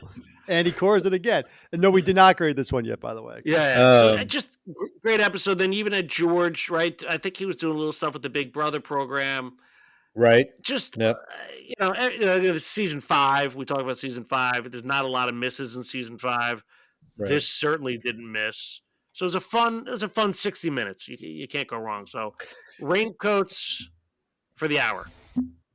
All right. On the topic of Mike Haggerty, I watched Wayne's World this week, and but I forgot he was in it, and I was happy to see him. Yeah, he's Slip, great. I believe, right? Yeah, he also shows up in Curb. He's the Amco guy. Yeah, we talked to him about that. Curb, he's great. Yeah, he just seemed like a nice guy. Salt of the earth, man. All right, Tony. I believe you are up with your last 2 picks. You got last 2 here. And hello, Newman. Yeah, I saved the bottle episode because I have a bunch in there that I think are big. You took the Hamptons, which was one of them, obviously, but I got a couple more there, so I'm glad I was able to. It lasted. I wasn't sure if it was going to last, and it did. But I'll first give you my Newman. I have a few in the Newman area too, man. So. Maybe we do like honorable mention or something, but you know what? I'm going to do my bottle one first because I'm still thinking about my Newman. So my bottle one, and I got to put this on my card. It's an all timer. I believe we gave it an A+. We probably rank it in the top 10. O'Hara knows where I'm going. Probably, actually, it might not. There's 2 I could go with here. But I'm going the limo. I think this for Taking my me. wild card. I mean, you knew how this was not going to last, O'Hara. I'm surprised it lasted this long. I almost took it. It was between this and the Hamptons for my bottle. Either one. These are both A pluses. The limo we like to talk about. My line that I always use is the show. They're kids, right? They're not men. They say this all the time. They're basically in perpetual adolescence. They're grown men, but they're kids at heart. And them in the limousine when they think they're going to see Michael Jordan, it's unbelievable. Michael Jordan, when he calls his mom, the whole "I see things how they are, you things how they are not," that whole thing. I mean, the limo is unbelievable. Now, yeah. So Tony mentioned it, and it was just, and I think we put it on Twitter, but Michael Jordan's birthday the other day. I can't think of an athlete where today, at least, or in the last 30 years, where two grown men would be that excited to see that said athlete. Right. That's what Michael Jordan was. Yep. Maybe Paul with Drew Brees, but you know what I mean. You wouldn't. You don't really get that. You don't get that excitement. Kids do, but adults, to see an opposing player is incredible. The whole scheme and everything. We talked to the writer there, O'Hara told us about that story. But just like the whole thing. Another double dipper in there, the female Nazi that George is and the pie. Yeah, and from the pie. We also spoke with her. Yeah, we spoke with her. I mean, George's line with the limo. How about you go pick up your sister? Have a little fun back here. It's just unbelievable. She's a Nazi, George. When he starts reading the script, and Jerry goes, "You're not going to open with that, are you?" I forgot about that. It's so good, and you get Elaine and Kramer together, which is always a great combo. This was early on too, with the two of them were together. The whole 360 spin and the whole, Jerry must know who killed Kennedy. The whole thing. I mean, it's so good. Everything in that. Yeah, depending on the day, that circles in my top 1, 2, or 3. I've told people that's my favorite at times for sure when I've been asked. I mean, it's definitely like the whole episode is great. You've got laughs everywhere. You've got like the sure, nobody gets shot in the city. Is this the episode that starts with George at the airport and he's asking the guy? He said, "Excuse me, do you know what time it is?" And he goes, "There's a clock over there." Yeah, yep. We're living in a society. Yeah. O'Brien. Jerry gives his Irish accent. It's so good. It's the Pete. Good. The Pete. I thought that was Scott. I thought that was Scotland. We were right on the border. So good. The limo it's an all timer, man. Great pick, Tony. All right, you got down to the final round here. See, this is the thing. I have 1, 2, 3, 4. I have 4 that I could choose here. I'm going to go because if we're talking a Newman episode, I'm not going to just pick an episode that's good and Newman's in it, which is one of the ones I have here. So I'm going to go with a good Newman as well. And I'm going to go the old man. I think, this gets overlooked. I don't know why. This is going to always land somewhere in my top 20, I would say. I don't know exactly where I ranked it, but every time I rewatch the old man, I love it more and more. And you get Newman and Kramer, with Tobin at the record shop. Yeah. I loathe you. You see, I'm in a foul and unpleasant odor. The whole thing. It's so good. I got records. I got Al Jolson here. Sergio Mendez, the whole thing. It's just a great episode, and there's nothing really bad about it. It flows really well. George, is that the goiter? Great. Yeah, the goiter with Gandhi. I want to dip my bald head in oil and rub it all over your body. I mean, it's. By the way, she also almost has a second head. Should be listed. Anytime I see the word agency, I think of that woman's pronunciation. Agency?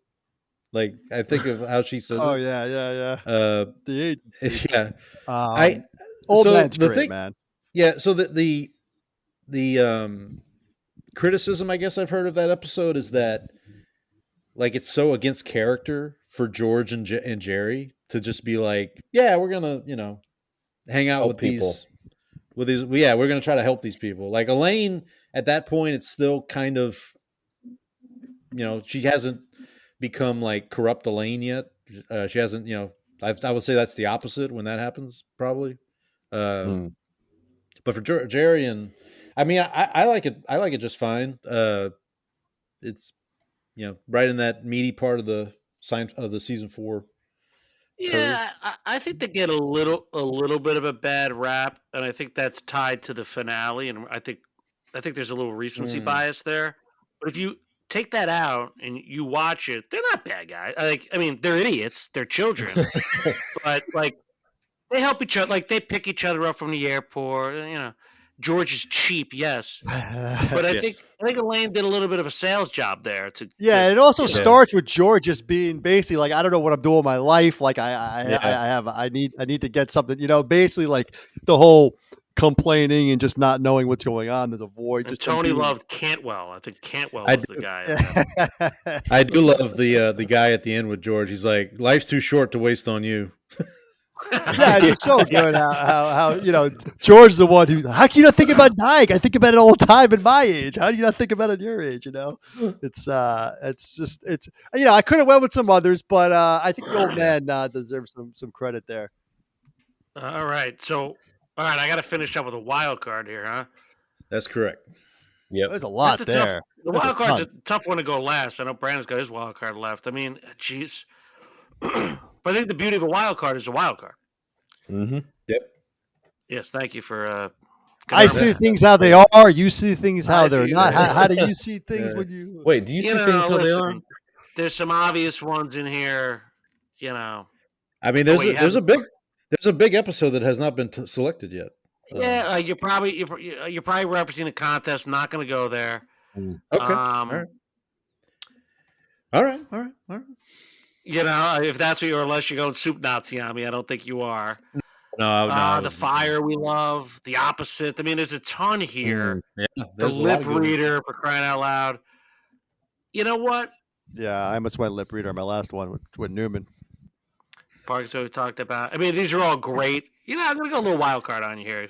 Throw you guys a little bit. Since you're season 4 lovers. All right, I'm going to give you a little season 4 love. Okay, go ahead. I'm going to go the Visa. Yeah. Love the Visa. It's so like underrated, kind of like the airport. It just flies under the radar. But I mean, Cheryl, Ping. Yeah. I'm a big Ping guy. You put Ping that's in a good. This isn't the episode. Hey, like Stalin, but like that introduction, and then you got Ping with the pea pods here. Cheryl would love to have her on the program. Unbelievable, and obviously Jerry. George is funny. He's out on the double date, and then he doesn't want Jerry to late to be too funny. Yeah, so Jerry can't be funny in that episode. I know. So he goes dark, right? Happy birthday. No such thing. Obviously Cheryl, Cheryl falls for him. Babu. I mean, wheels in motion. Is this Kramer's fantasy camp? Is this Kramer going to fantasy baseball camp? Yes. Yeah. Oh, yeah. Yeah, exactly. Where he punched Mickey. I mean, so you got a little sports woven into it as well. Yeah, so good. So the reason I remember that is because I think I sent you guys this on Twitter.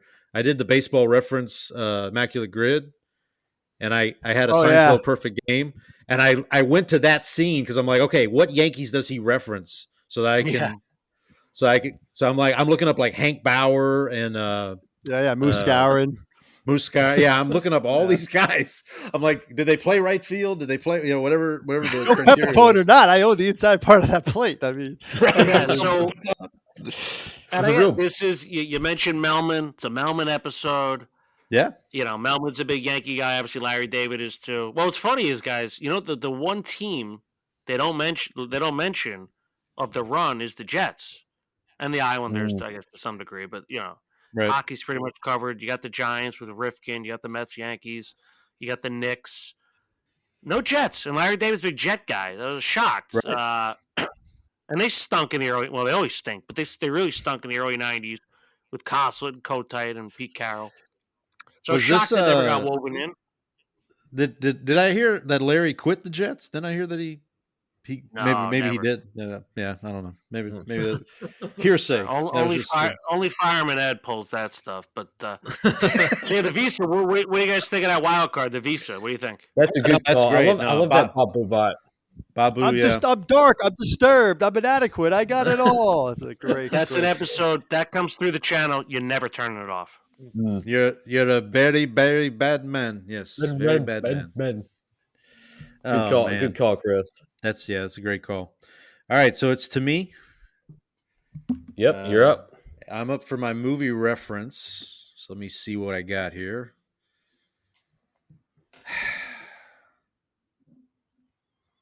Do I stick in season 4?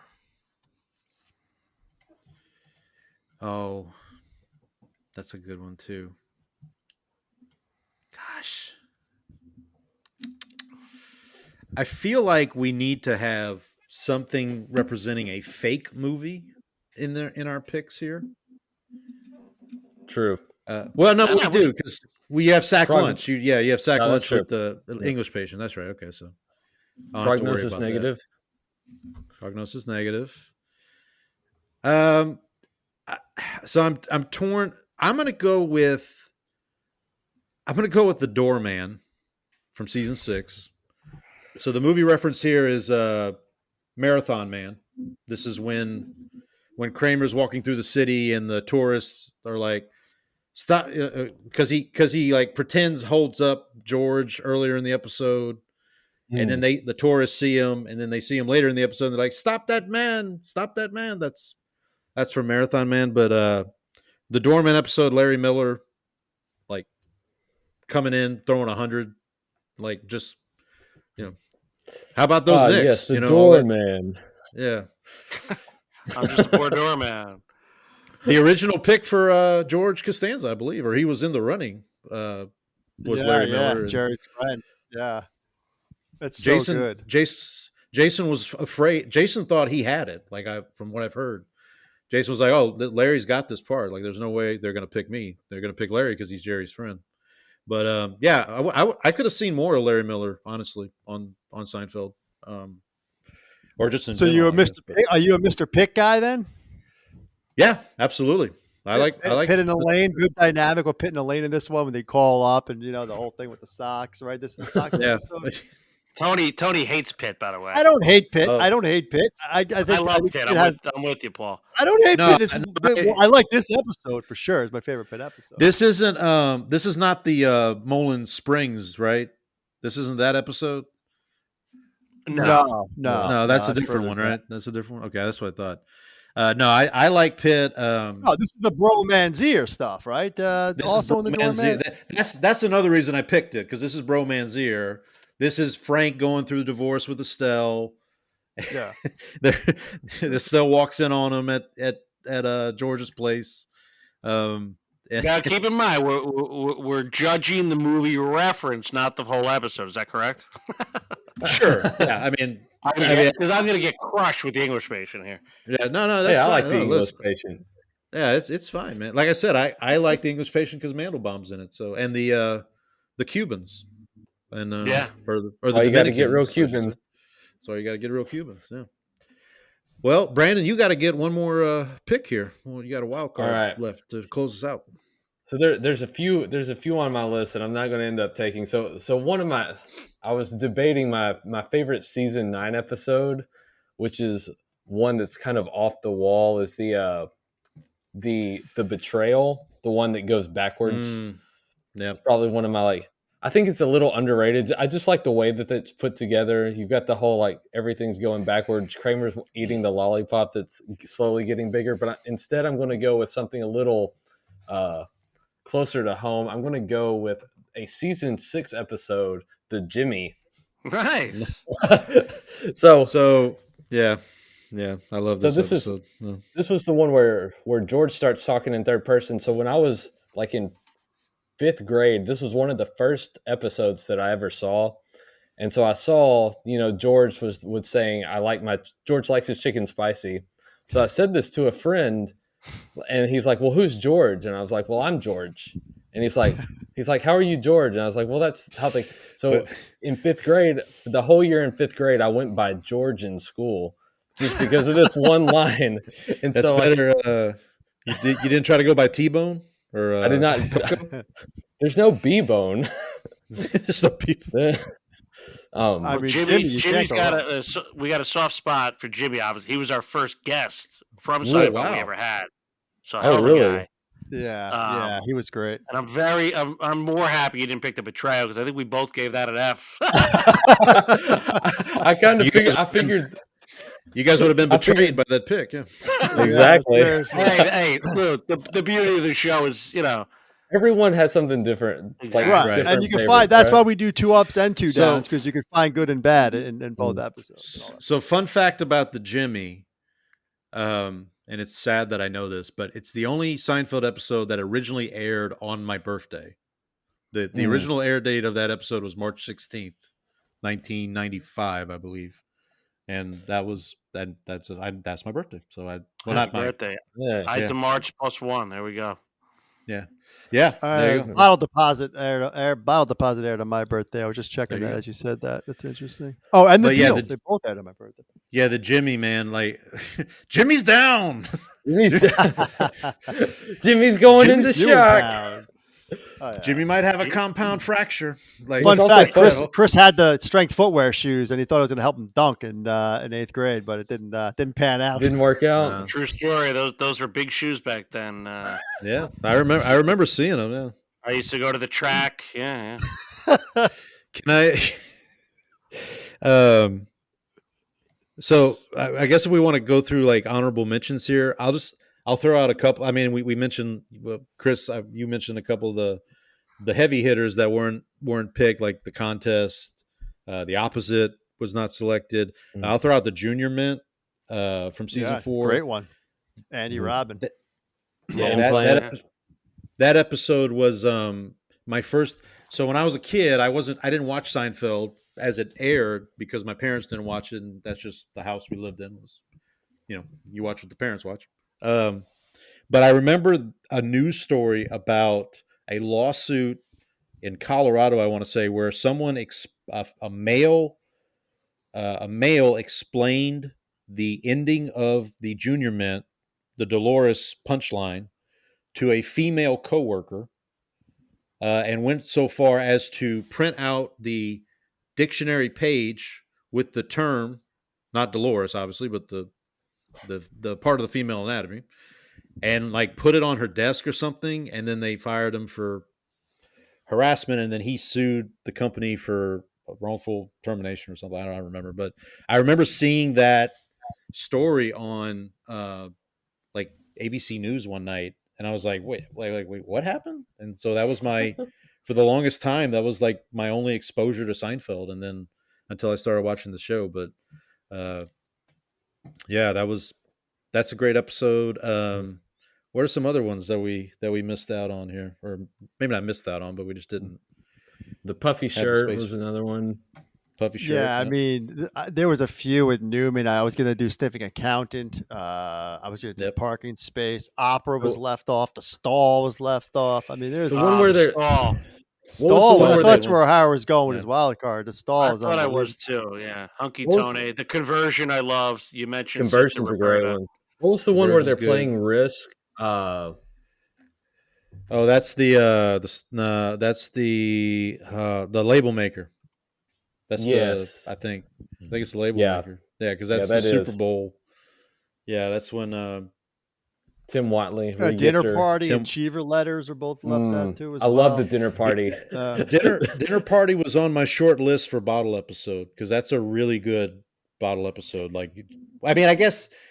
Maybe it's not a bottle episode. No, the dinner party, because they're in the apartment at the beginning. They just start in the apartment. Yeah, that's true. I think the one we ignored on the bottle is the subway. Yes, which I thought you were going with that, O'Hara, because that's one of your favorites. But so is the airport. Those are both up there. Yeah, the subway. The subway is a great one. I'll mention the dealership from season 9. I know that's. I just they were all. I don't know. Well, I ranked that as my least favorite episode of all time. Yeah. It's in my. I'm glad I mentioned it. But glad I mentioned it. hey, Kramer's it's good. all's forgiven. You mentioned the boy for the library. That outweighs the dealership, so you're good. Where are your guys' thoughts on Putty? Did we get any Putty episodes? Did we? No, we didn't do a Putty. We didn't do a Putty. Huh? Listen, here the deal with Putty. I think Putty's. How do I explain this? And listen, Putty was in what, the Face Painter, which was the end of season 6, essentially excellent in that. And then you don't see him until season 9, and he's in a I don't know, beating a dead horse. Oh, we're back together. Whatever. He had his moments. Arby's staring in on the plane. Chips and salsa. Yeah, but I just think at this point, it's kind of just like, what are we doing? I like him when he interacted with everyone else, like his Kramer stuff with the garbage disposal stuff. I got to laugh at the Jerry stuff. You taking my move. The move. To Harris' point, the Lane stuff, vegetarian lasagna, and the whole thing there gets a little played out, but to each his own. I mean, Putty's a good character. Don't get me wrong. The Fusilli Jerry. That's his first appearance, which is the move. That's the one where he steals Jerry's move and apparently steals George's move too, I think. Because George is like, did this one involve a knuckle? Yeah, the knuckle. I think he stole my move. The move's not bad. The move's not bad. Yeah. So Putty's Putty, but right. But I think of those later seasons, who where does the creamer, like, is it Peterman, Mickey, like some of these secondary characters that are repetitive, Jackie Childs, Sue Ellen Mishke, like, where do you rank them?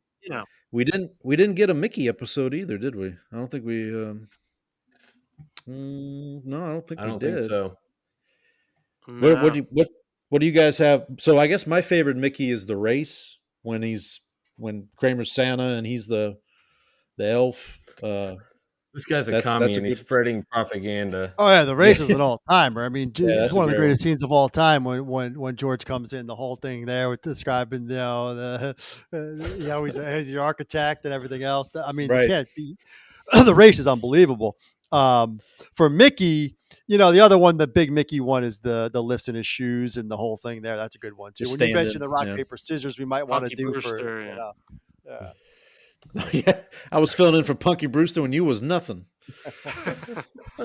That's a great one. And then did we? I don't think we got a Jackie Childs. Did we get Jackie Childs? Jackie Childs was one of my favorite characters, and that's a shame. I should have tried to get him involved too. Lewd, lascivious, outrageous. So I mean, I think what this draft tells you is, you guys like the early seasons. I mean, that's where it packs its most punch and it's most memorable. Outside of the later, outside of the betrayal. So you got all of our teams somewhere. Did you write this down? Yeah, we got it. Yeah, we got it. We got it in a document here. Actually, do you want to recap, Brandon? I'll go ahead and recap. So I went first. My wild card was the Jimmy. Movie reference was the marine biologist. Bottle episode, the Chinese restaurant. Parent episode, the jacket. Hour long, the trip. Hello Newman, the chicken roaster. Paul, you went second. You had the library, the doorman, the Hamptons, the showerhead, the boyfriend, and the barber. Chris, you took the visa, the English patient with sack lunch. The airport as your bottle, the wallet for Morty, and then you've got the raincoats and the non-fat yogurt for your Hello Newman. Tony, you went last. You took the red dot, the rye, the limo, the pin, the pitch and the ticket, and the old man. Yeah. I think we got some good lineups, fellas. Solid. That's solid right there. So altogether, it was 24 episodes? 24. Yeah. So this is basically a season of television, right? You put that in a list. You got a pretty good top 24 there, top 25 episodes. So I think so. So obviously the majority of it is seasons 3, 4, and 5. Some 6 in there. We got season 8 with the English patient. The Rye was season 7. Rye season 7. Nothing from season 1. Or 9. I think from season 1 or 9, right? Yeah. That tracks. Yeah, that's right. Yeah. Right? I mean, just for most fans out there, one's going to be Yeah. I mean, to me, I actually always preferred 9 over 8, even though I don't like either of them that much. I feel like 9, they came back a little bit, gave us a couple. Yeah, for sure. Like I said, season 9, I'm a sucker for the Merv Griffin show, just for the Kramer bit of it, but I get it's not for everybody. Yeah, we tend to say, I know a lot of people say different things about this, but just to piggyback off that, I mean, you really got after season 5, the Larry Charles and Tom Sharonis leave, and you could see a tone change for 6 and 7, and then Larry David leaves to see a third tone change for 8 and 9. So those are kind of the 3 buckets that we usually put things in. It's basically 1 through 5, then 6 and 7, and then 8 and 9 are kind of the 3 buckets. Just one way to look at it, I guess. And you could kind of see those tone changes. Absolutely. Absolutely. All right. Well, fellas, again, thanks so much for your time. Yeah. Had a great time. Really welcome. Yeah, really appreciate it. Well, welcome back at anytime you guys want to come on, talk Seinfeld or the Jets or the Cowboys, you're more than welcome to. So hopefully we'll see each other again down the road. We'll try to get this up on Twitter somehow. Maybe we can get a voting of some sort. Yeah, I don't maybe know. post all the different the full bracket or something. Get some polls up for it. Yeah, we'll get who got the best team. We'll figure something out. We'll try to get that going. But thanks again to Chris, the Jets fan, and Tony, the Cowboys fan, for their contributions this week. Brandon, thank you to you as well. And until next time, happy Seinfeld, everyone. Thanks, guys. Appreciate It was fun. Appreciate it.